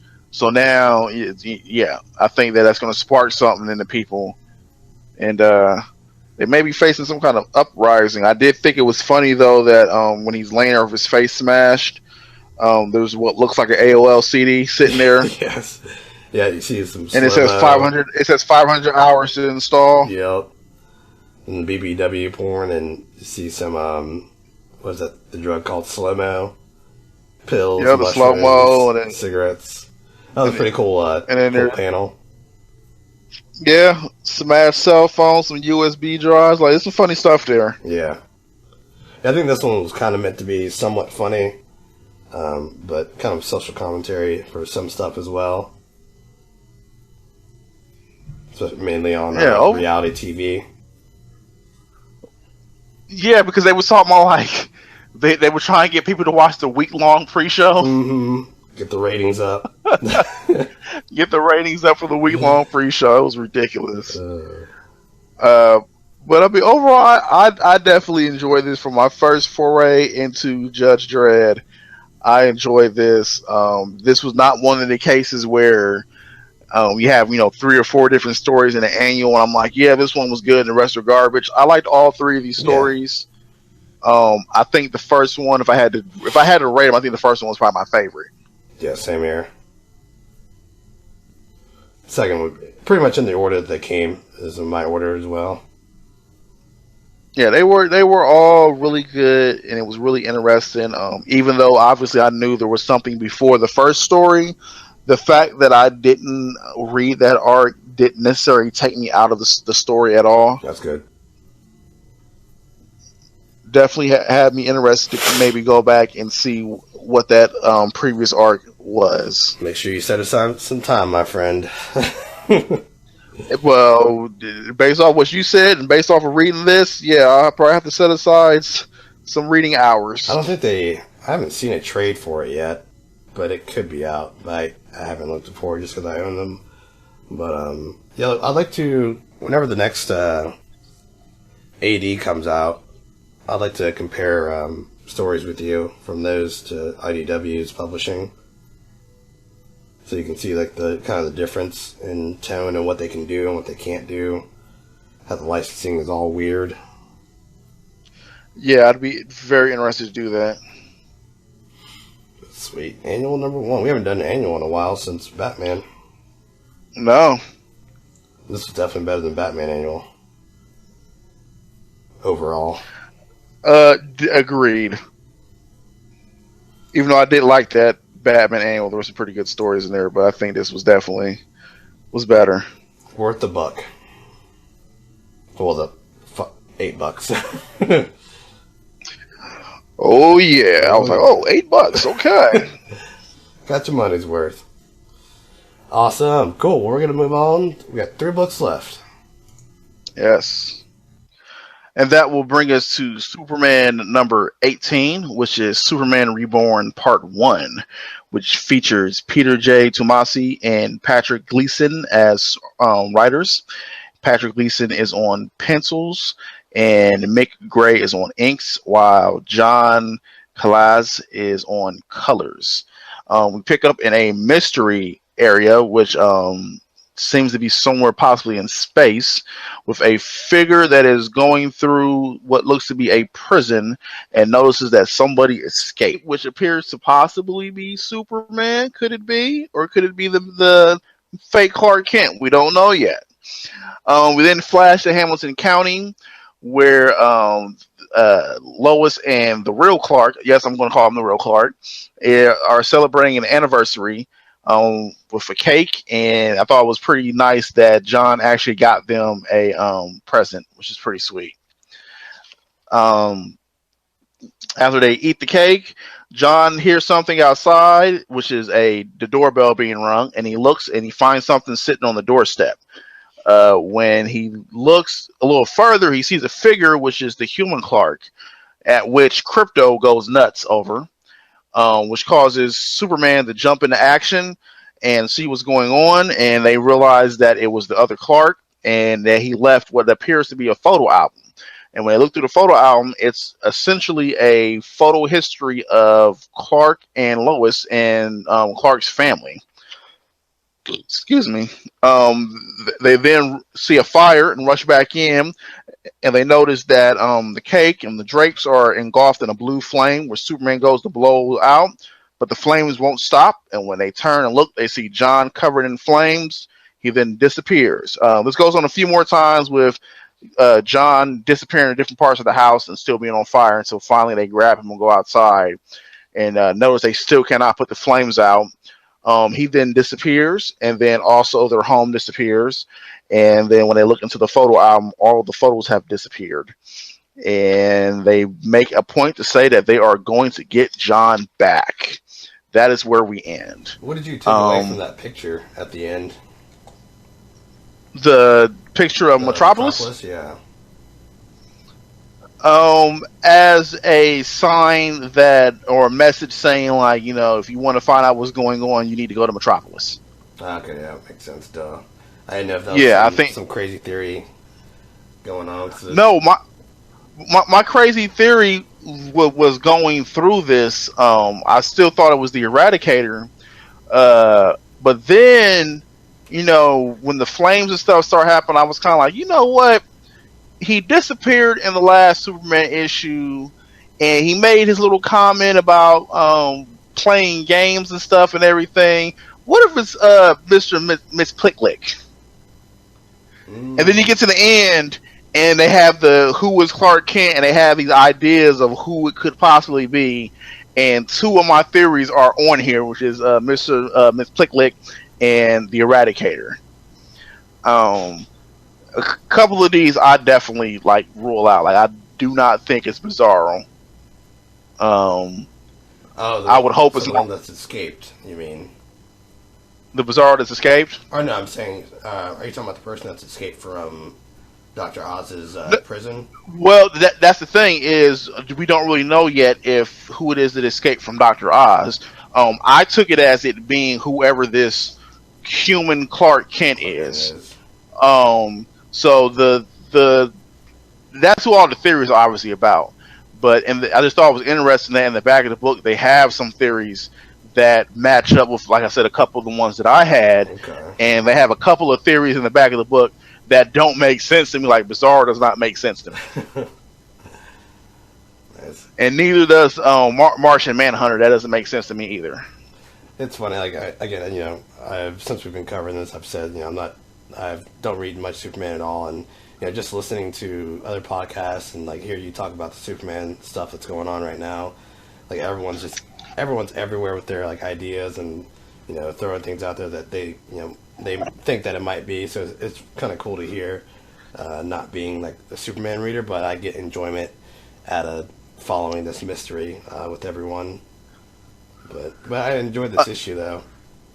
I was definitely an enjoyable mystery. Yeah, I was a little thrown off at first seeing Tim Drake, because just his, I guess the way he was acting, he seemed like crazy, but I'm not sure what exactly was going on with him. He just seemed kind of out there, but you know, I was brought back in right away once we got to the Hamilton County, the Smith's house, and that was a good moment, good dialogue. I thought it was super strong when John started to disappear. And I got a little emotional there. Oh, yeah, because at first you thought he was, like, gone, and then he turns out, nope, he disappeared upstairs, but then when you get to that end part, when he finally disappears, it's like, oh, my goodness. Not John. I'm scared. Very Poltergeist feel, too, I thought, with everything kind of disappearing and whatnot. Yeah, and then the house just disappeared, and it's nothing but the foundation. It made me think of that Golden Age Batman we read, where like the Joker stole the house and all that was left was the porch. Flashbacks. Got some flashbacks. Yo, I was like, oh man, Superman, he needs to go talk to Batman. I should throw that up on Twitter, like a comparison. The house is down a river. Watch it be the Joker. Yep, the Joker. He put the house in a raft and floated it down the river. Yep. Good stuff. But yeah, this is kind of another issue. They kind of played it safe. I think Dan Jurgens was kind of having to say in that, probably like, hey, we're going to focus on it more in my issue, since I'm writing most of it. But not a bad issue, though. I thought the ending was pretty strong for me, and I like the idea of, we're seeing someone's escaped Dr. Oz's prison, so I guess it gets us excited as well. Yeah, we're finally touching back on. It's kind of touching back on an overall bigger thing we've been wondering about. Because we saw Zod was in there. I didn't recognize the other guy. Doomsday was in Doomsday, there. I mean, Doomsday is in there. Yeah, I flipped my mind when I saw Doomsday in there. That was good. And not just Doomsday, pre-Flashpoint Doomsday. Okay. Yeah. That looks like Death. He's Superman. supposed to be dead. And I took Tim. I think Tim may be losing his mind. Yeah, he might be. Because he's like, I think he's probably been there so long, and like he's probably losing his mind. He probably is. I love the art when Dr. Oz is looking at the pillar. All the art, yes, looks amazing, but that really stuck out to me. I like the shot of the cell with the where there's whoever it is drawn a Superman symbol everywhere and wrote "Superman, help me, please," and yeah, we're definitely makes you wonder who it is. Oh yeah, I can't wait. And this other Clark, when he appeared, was super scary looking. Oh yeah, he didn't snap when he first appeared and Crypto jumped at him. Oh yeah. So you still think it's Superboy Prime, or is that out? I've heard that. I've heard some other people say they think it's Superboy Prime, and I don't rule that out. I do not rule out Superboy Prime. He wouldn't have been my first go-to. My 1 and 2 are still Eradicator and Miss Plexic. Those are still my number 1 and number 2 theories, but I can honestly understand why Superboy Prime would be a theory for people. Okay. But at this point, anybody in Superman's history could be a theory, Right. technically. Technically. They've done a good job of leaving it open. Oh yeah, they did a great job of leaving it open, and then by having the Who Was Clark Kent at the end of the book, like that just fuels it even more. Yep. Especially if you guessed one of the people on here, and I guessed 2 of the people on here, and I was like, oh my goodness, what is? I'm glad there's only 3 issues. But then yeah. Dragging it on. Let's bring it on. Let's do it. Yeah. I'm ready. That's funny. On the cover, I thought it was funny that the Clark Smith, the fake Clark looks like Henry Cavill. Did you get that vibe? I think I might have a different cover. Oh, okay. I have the kind of pink purple variant one with Superman and Lois and John and Crypto. Yeah, that's the one I have now, but I guess it's in the back of the book. Or actually, it's the other variant. Oh, You're right, though. Yeah, it's the other variant. Or is that Action? No, it's another variant. But hell yeah. Sweet. Yeah, that's really all I got for this one. Yeah, a little bit to talk on, but not much given in this first issue to set us up. I mean, we've been set up for a while, but this didn't really move it along. It moved it along, but not a lot to take away from it just yet. except John is missing, and for whatever reason, the farm is missing. Yes. But nice. So next we have is Batman. We can move on to that. Yes. So yeah, it's going to bring us to Batman number 18, written by Tom King, pencils by David Finch, inks by Danny Mickey, colorist Jordi Belair, with letters by John Workman. We're showing the opposite upbringings of both Batman and Bane. While this is going on, the opposite upbringings are kind of in the past, kind of tell us the story a little bit of the past. And while this is going on, Bane offers Batman a trade for Psycho Pirate, But Batman's not budging, kind of making Bane upset and beating the crap out of Batman. To Bane's surprise, though, this is all part of Batman's plan to distract him while Catwoman frees everyone. And the issue ends with Bane in rage, breaking down the doors of Arkham. And that is the complete summary. Yeah, wow. Like I said off air just a little bit ago, I was kind of taken back the first couple times I read it. I wasn't the biggest fan. It maybe helped that some of these comics weren't the best this week, but by the time I read it the fourth time, I think it's probably the book I read the most since we got this one a little early, and I delved into this one right away and kept reading it a few times. But wow. But yeah, go ahead. What's some of your thoughts on this before I go? I loved it. I loved this book. I liked the idea and the way that they portrayed the way they were raised side by side, and how they went through so many similar moments in their life at very similar ages, and kind of the fact that a lot of people always say that the Joker and Batman are two sides of the same coin.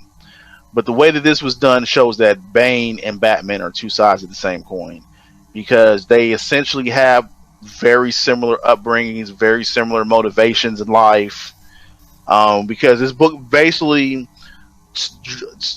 ties everything back to the loss of their mother. Mm-hmm. That was like the thing that was the most common, is that they basically were building themselves up to become stronger, because in their mind they were trying to show that their mothers that they would be okay, and that they could be stronger through all the drama and the stress that they went through as children. Of course, they took them in two different routes, because Batman's like, I want to stop crime and stop other people from being hurt, and Bane's like, I want to stop crime by controlling crime.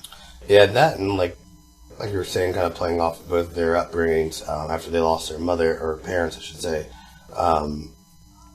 Bruce had an easier time. He had a butler, someone to take care of him in a positive way, and Bane, he was just thrown in the pits and said, he was told, sorry kid, you have bad luck, you're in prison, we don't really know what to do with you, so we're going to throw you in this prison. And I thought, yeah, because he wasn't even supposed to be there. Like, his mother was serving time for something his father had done. Yeah. And they had no room for him, so like you just said, they just threw him in that pit. I think it's Bane beating the shit out of Batman and him taking it. Before we get into some more positives, my only nitpick was the kind of jumping forward to the end where this was part of the plan all along. I'm really hoping we get info into that next issue. Of when he set the plan up? Yeah, and how that happened. Because Tom King has done this a few times where we don't see what actually happens. Like kind of with the Robin thing. We didn't see, we're kind of, led to assume what happens, but we're not told. But I think this plan is big enough to not leave out and definitely give us feedback. Or not feedback, but an explanation. That's important. Like, how did this go? How did Catwoman do this? Like, what happened? Yeah, you could do that in the first 2 pages of the next issue. Easily. I'm hoping he does. You just have Batman have a quick flashback of him having the conversation or whatever and setting it up, and then he's like, and now we're here. And then that's him, and he's saying it as he's entering Arkham to follow Bane. Yeah, I'll be a little bummed if Tom King does leave that out. But other than that, I really did love the issue as well. The whole cat and mouse game of him and Bane's argument. Yes, that was great. Bane was like trying to offer him all the prisoners for Psycho Pirate, and Batman just wasn't budging. And yes, I'll give you these 4 people for Psycho Pirate. That's all I want. And I knew Bane was going to say "I am Bane" at some point. And so the whole time I was hoping that it was just going to be the lead up to that was going to be played well for that payoff. and it really paid off for me.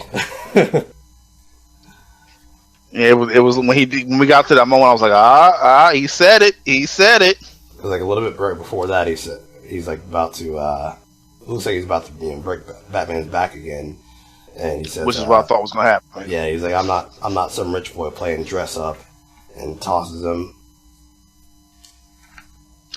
I don't think when he first lifted him up, I had flashbacks yet again. Oh yeah, when same he here. Batman's back. I figured, but then I was like, yeah, I was like, he's not going to do it because when he first went after Batman, his intentions were to break Batman on all levels before he actually, literally broke him.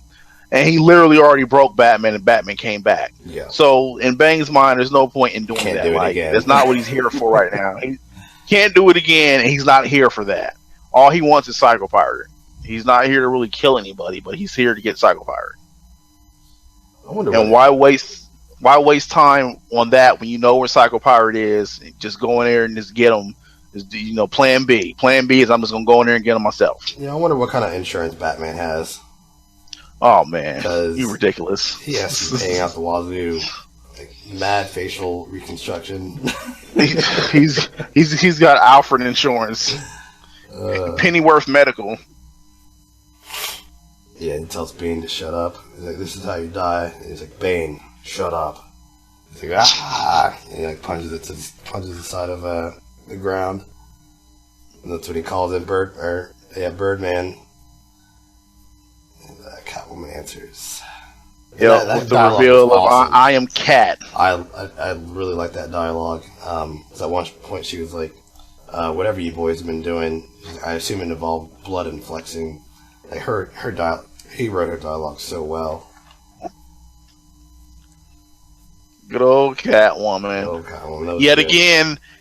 Yet again, moving towards what I've been saying about Catwoman. They keep giving me hope. And why I kept her around after Rooftops. Yep.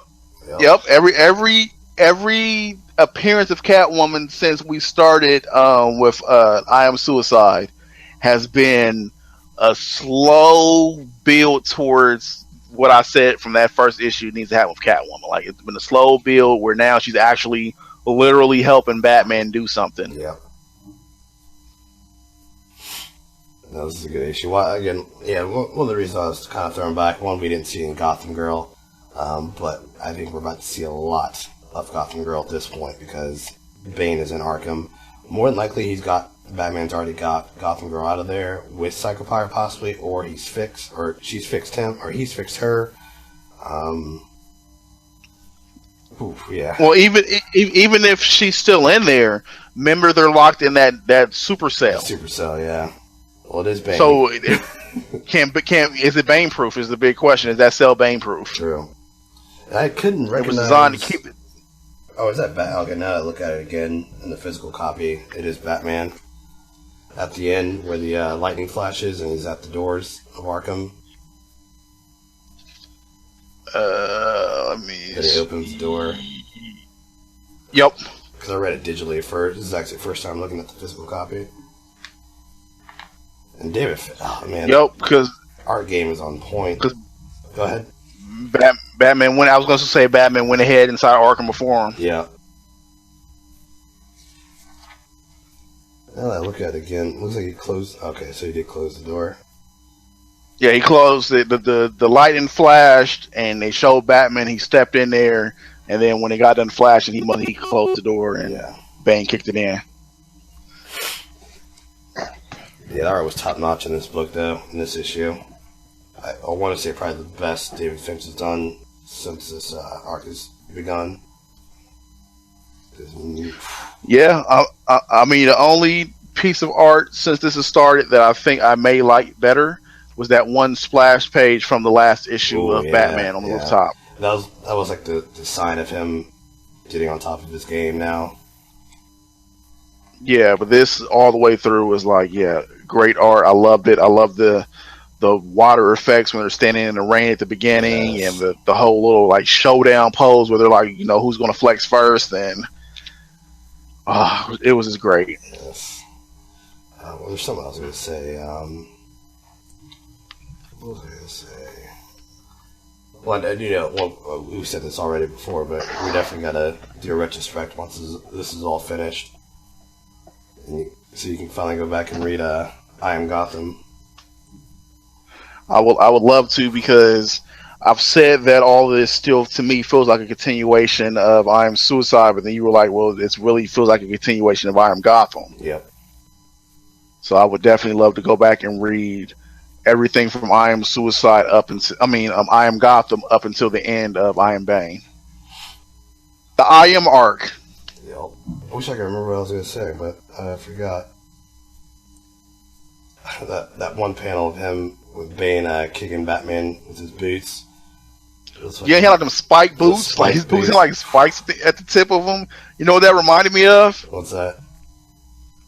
That reminded me of the fight between Superman and Batman in the Dark Knight Returns, where he had them spike boots and he kicked Superman. That's what it reminded me of. That's probably a callback, I bet. There's a lot of Dark Knight callback in here. It probably, because I saw that and I was like, that's instantly where my brain went. Was like, oh man, they took that from the Dark Knight. It's almost the same exact boots. Well played, Tom King. Bravo. Yes. Oh yeah, that's what I was going to say. It made episode 23 cover of the week.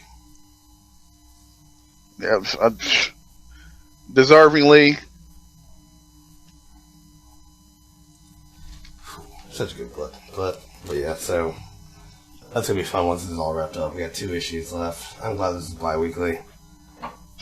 Yeah, so we can get to this. So I don't know about you, but once I send it to you, I've probably read it at least 2 times by then. I like to dive into that early.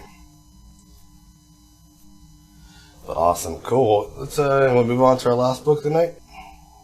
All right. That'll bring us to our last book of the evening, which will be Champions number 6, which was written by Mark Waid, with Humberto Ramos as penciler and Victor Olazaba as inker, and Edgar Delgado with Nolan Woodard as colorist. And in this issue, we pick up with shots of people all over the world who are doing humanitarian things, like cleaning up an oil spill and getting people to go out and vote, and self-defense classes and building houses. And all these people are wearing shirts and jackets and things that have the Champions logo on them. We then pick up with the Champions who are actually watching these things go viral. And they're actually at a paintball range on a training mission where they're going to break up in teams of 3 and see, how well they work in different little units. We have an interesting little paintball match, which is funny because before going into it, they were trying to decide whether they would use powers or not, and they decided to use powers, which doesn't go so well for the team of Spider-Man, Cyclops, and Miss Marvel, who are defeated thanks to Nova. Surprise, surprise to everyone. We are then greeted with the Vision, who has come to pick Viv up because it's 5 o'clock. It's time for her to go home. We then get a flash of another team. What was the team called? The Freelancers, that's what they were called. A shot of another teenage team called the Freelancers, who are essentially the Champions if they were for hire. So they're going to clear out protesters and do other things that the Champions would not do, all for the mighty dollar. And before this, the Champions made a comment where they're monitoring hashtags and posts that are pertaining with Champions, and that they feel like it's only a matter of time before somebody does something in the name of the Champions that could be bad publicity for them. We pick up with the Freelancers at their mansion, where they are seemingly apologizing to a couple of homeless people that they had to clear out of somewhere. But it turns out that they have a bet to see who can get them to swing first, because 2 of these Freelancers actually have different versions of mind control, if you will. After which the homeless men are going to go to the police to actually report what happened. And when they get there, it turns out one of them put in suggestion in their thought to tell them that they beat up each other and that they were beat up because of the champions. And that's where we end this issue. What was your opinion on this? It was okay. Yeah. I like up until we kind of got to the freelancers part. I really enjoyed the paintball stuff with the champions. The freelancers are okay, I guess. The idea of it's kind of like a classic TV trope, making the good guys look bad. That way, now the champions have to clear their name.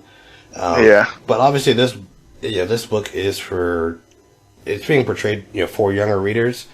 So it is those like type of stories that you would see in something that may be younger. Not to take away from the book at all, but yeah, it didn't really hit me like the first couple issues have. But there was definitely still some funny stuff in here though. The one thing I did like about the freelancers, I thought was funny, was when they were in the meeting in Minneapolis and all the business people are talking. And the guy's like, look at the freelancers. They're this, they're that. They're politically flexible. All corners are covered. I thought that was funny and like a kind of a slight jab at Marvel, because they're always like, since they're pushing for all these different things and whatnot. Yes, I could be reading that wrong, but that's what I took away from it. that's how it sounded. It sounded like it was some self humor. Right? They were talking about themselves right there, or at least Mark Waid was talking about them right there. Maybe I think Mark Waid's trying to get back to DC at some point, as he should, in due time, hopefully. I know there's some bad blood with one of the guys there, with him and the other guy, but that's besides the point. But what did you think of this? Definitely was not my favorite Champions issue that we've covered so far. Still enjoyed it. The freelancers, I don't know. They're just, I see Kinda what generic. they're going with. Yeah, that's what I feel you with the trope that they're like the classic trope where get them. Well, they're a double trope because they're essentially almost like reverse champions, and then also they're doing the classic, get them to clear their name and all that stuff. But they just weren't interesting. Like, they didn't like an interesting team. The idea that you have one that essentially affects what was it, like rage or something, and the other one uses love, which is an interesting play on the idea of mind control. But I don't know. Maybe when they actually fight the champions, because obviously this is going to lead to a fight with the champions, I might feel differently about them. But just seeing them now, they just seem like a bunch of jerks. And I think, if I read correctly in the start of it, and like the interlude stuff, they came from the crossover that they did with the Monsters Unleashed, I believe. Oh, no wonder I don't like them. Yeah, that's probably why. Yeah, tangled up with a group of superpowered corporate mercenaries known as the freelancers. I think so, at least. But yeah, this is okay. Still not a bad book, but it wasn't terrible. I enjoyed the paintball. Yes, that was a good moment in the book. I liked Miles's line, "With great powers come great paintball." Yep, fun. And I enjoyed. I was surprised that nobody led his team to victory. And I loved Miss Marvel freaking out.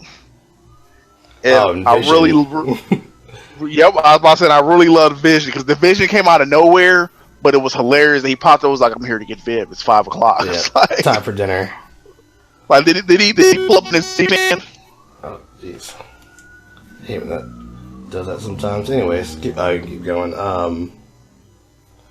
Obviously, what did you say though?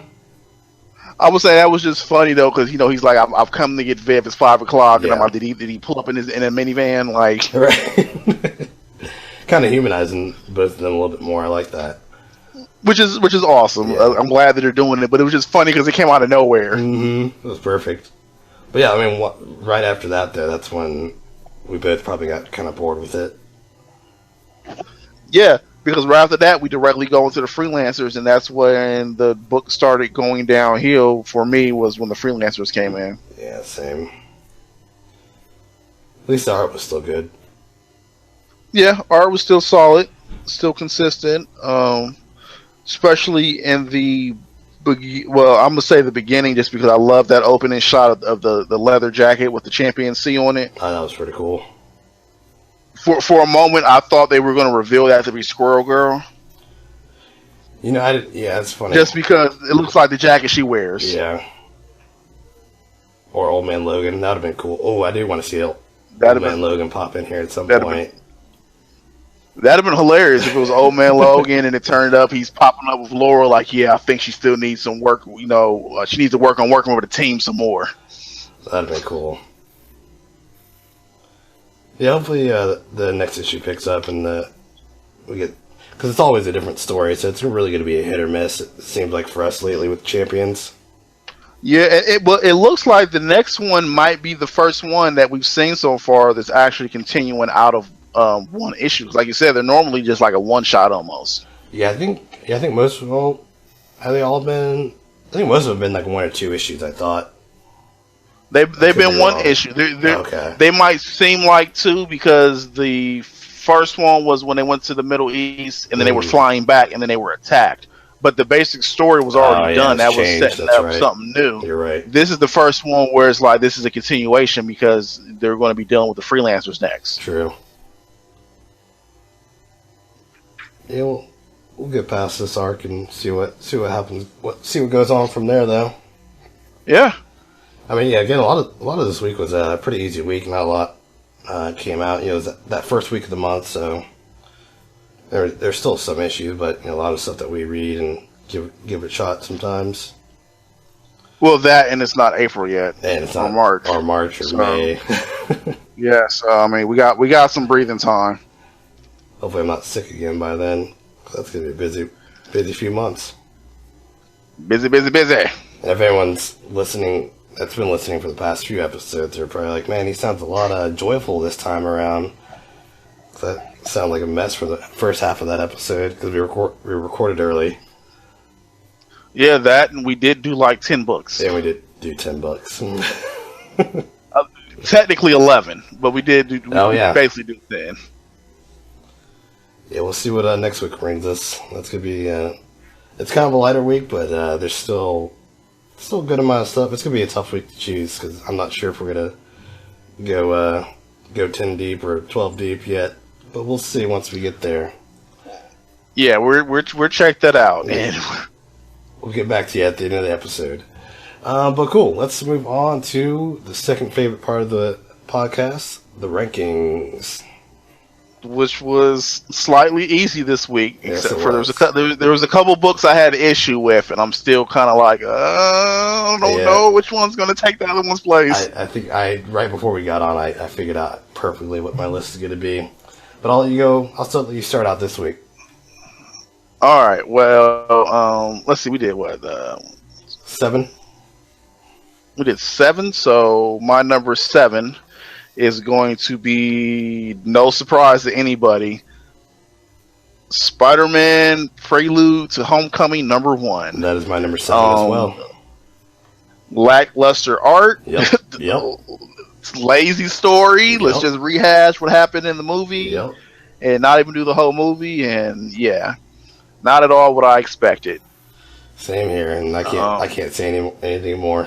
Yeah. Well, since we got the same number 7, I should probably just jump to my number 6 then. Yeah, more than likely. Alright, well, my number 6 is going to be 007 number 1. Oh, okay. It was a pretty good start to the series.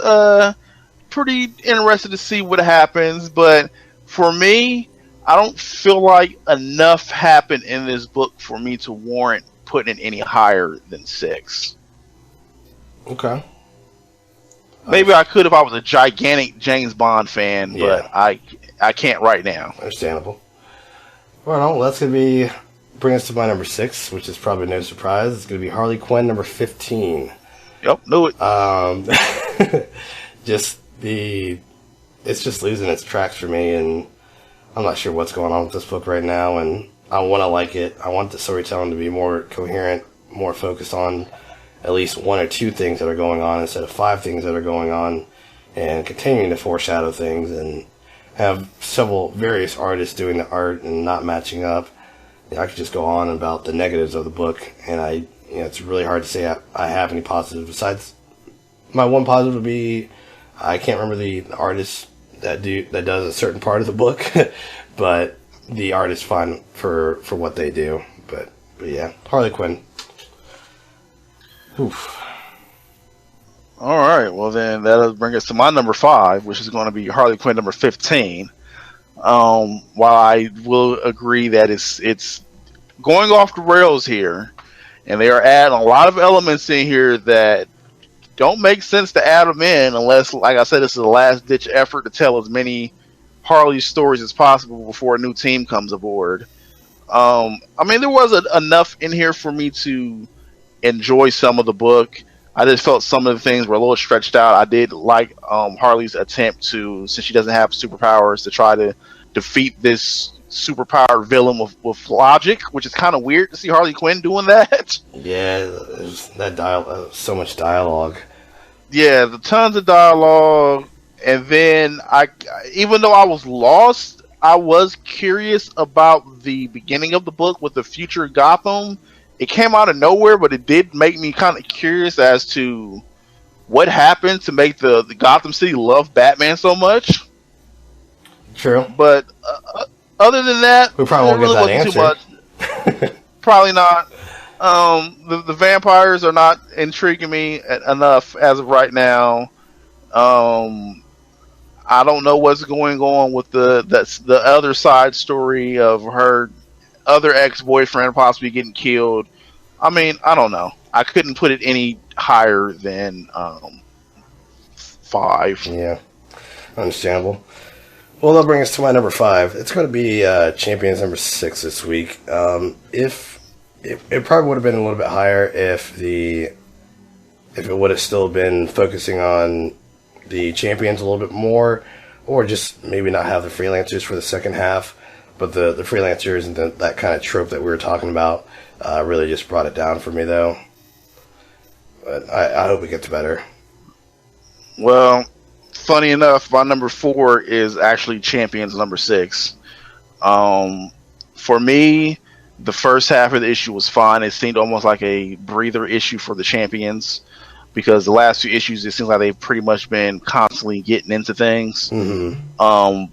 But once we bring the freelancers in, it started sucking out the energy of the rest of the issue. Now, this could possibly be cured with number 7. Like, maybe the fight between the champions, if they do fight number 7, maybe that'll make me like the freelancers a little bit more. But as of right now, like, I would have preferred for them to probably either give them somebody else to fight or just tell a completely different story altogether. That's what's up. Cool. Well, I'll bring us to my number 4, and it's going to be James Bond Black Box, number 1. And I only put this above Champions because I for the most part enjoyed the issue throughout the whole thing, and there wasn't a halfway point or any point that I really just kind of got thrown out of the book. This is probably, I think, the second Bond book that I've read. And technically, I think the first one wasn't even Bond. It was that Felix, whoever that Felix guy was. But yeah, it hit all the tropes. It was cool to see. The art was fun. But yeah, overall, I just enjoyed it more than the rest of the books that I've listed so far. All right. Well, this brings me to my number 3, and after this point, it's going to get hard. Number 3 for me this week is going to be Judge Dredd Annual number 1. Of course, this was my first Dredd book, as I said earlier, but I really enjoyed this. All the stories were strong. Definitely really loved the first one. I liked the different kinds of art that were used for each story and the different little twists and turns that each story had. So far, this was a solid entry for me to start with Judge Dredd. Cool. Nice. All right, I'll bring us to my number 3 then. This is where we'll probably get a little off. Superman number 18. While I definitely enjoyed the issue throughout, yeah, I mean, it hit everything that we expected to see, but it just didn't really touch on too much just yet.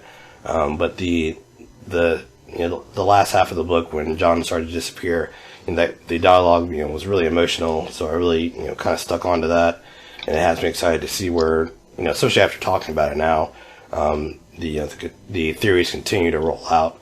So it's like I said, it's exciting to follow and hear these theories that people have on these Superman books, and while not knowing much about Superman, still reading it, following along, and following that hype train. It's a fun time. So that's all I can say for that, though. All right. Well, before I get to my number 2, I'm gonna say choo choo. My number 2 is actually going to be Superman number 18. I love this. It slightly moved the story along a little bit more, but not too much. But it left enough to raise a bunch of questions. Yep. Like you said, to continue with the theories as to who in the world is this other Clark Kent. Yeah, so who's escaped now, and who's escaped? Doomsday. And we got Doomsday and Tim sitting there and everything. So like, what's going on, and how much is this going to affect the overall rebirth story arc going on in DC right now? Like this could have huge implications in that overall arc. Yeah, it's gonna be, hopefully it ends in a big way.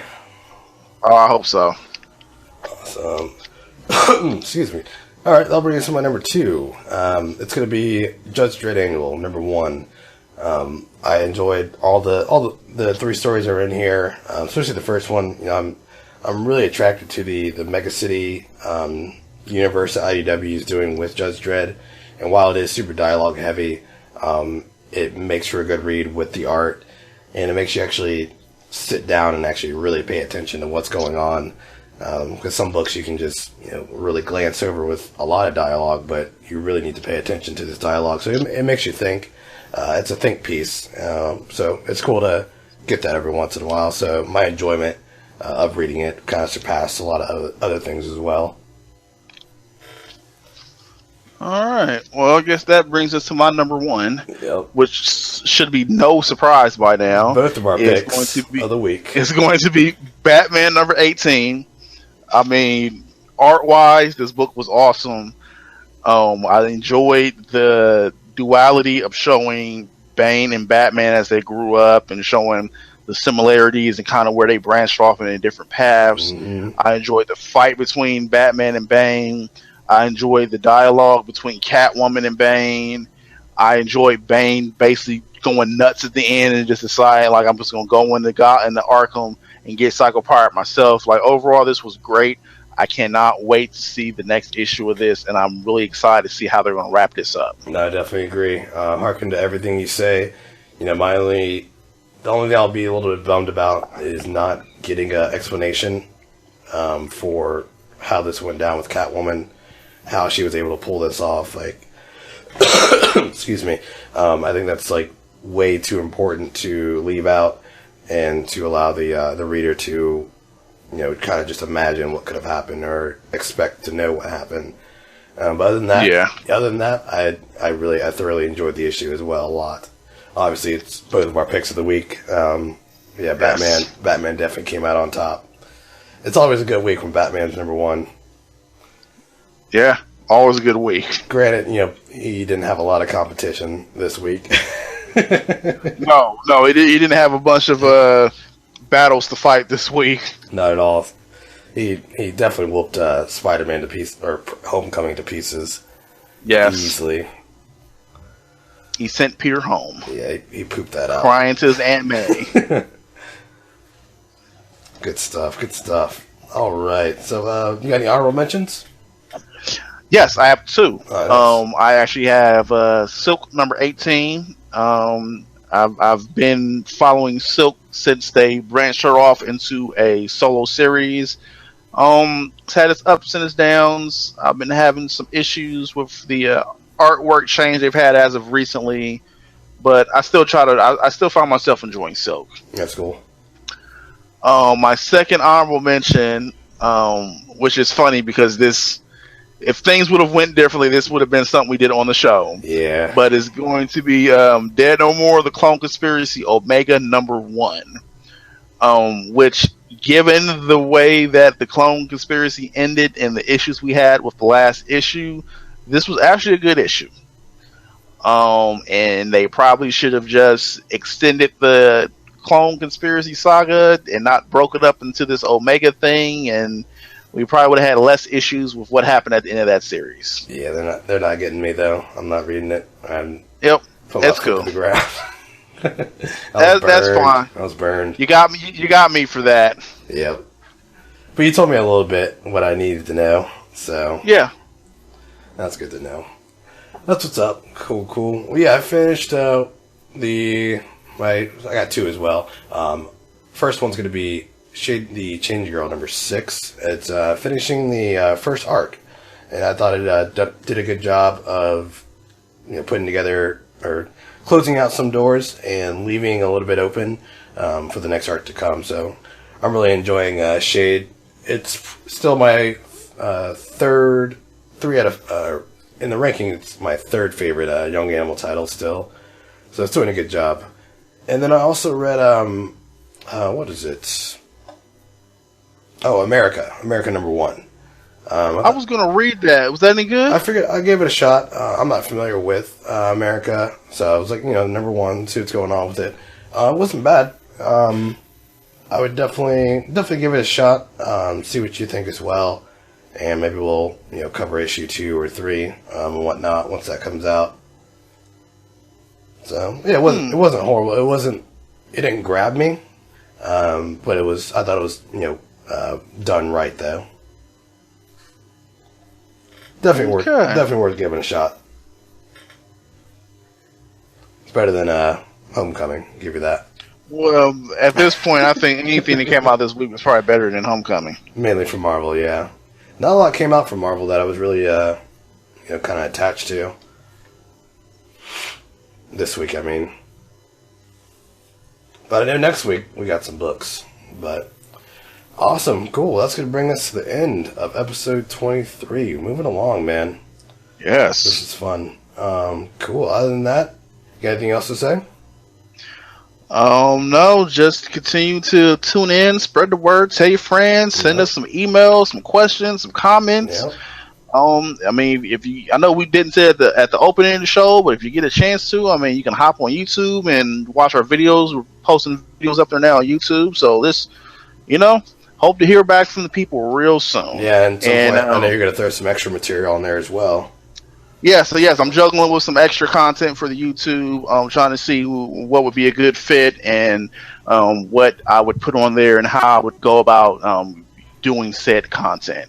But yeah, there's going to be some extra content other than just our podcast on YouTube pretty soon. For sure. Yeah, make sure everyone listening, go to the feed. We have our movie corners that we do. We're covering.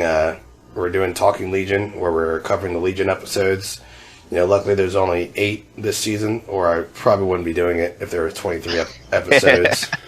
Unlike the Flash shows and whatnot, because that's way too many episodes for me. But yeah, just a lot easier to do, and we're both pretty. I kind of came up with the idea of doing the Legion because I was attracted to it, being the Fargo director and whatnot, the Fargo TV show director. But yeah, this is all you. Yeah, we've been enjoying it though. But other than that, go ahead and stick around. We're going to tell you what we're talking about next week. Next week, we'll be discussing Justice League Power Rangers number 2, Grass Kings number 1, Planet of the Apes Green Lantern number 2, Flash number 18, Action Comics number 975, Inhumans vs. X-Men number 6, Silver Surfer number 9, All New Wolverine number 18, and Old Man Logan number 19.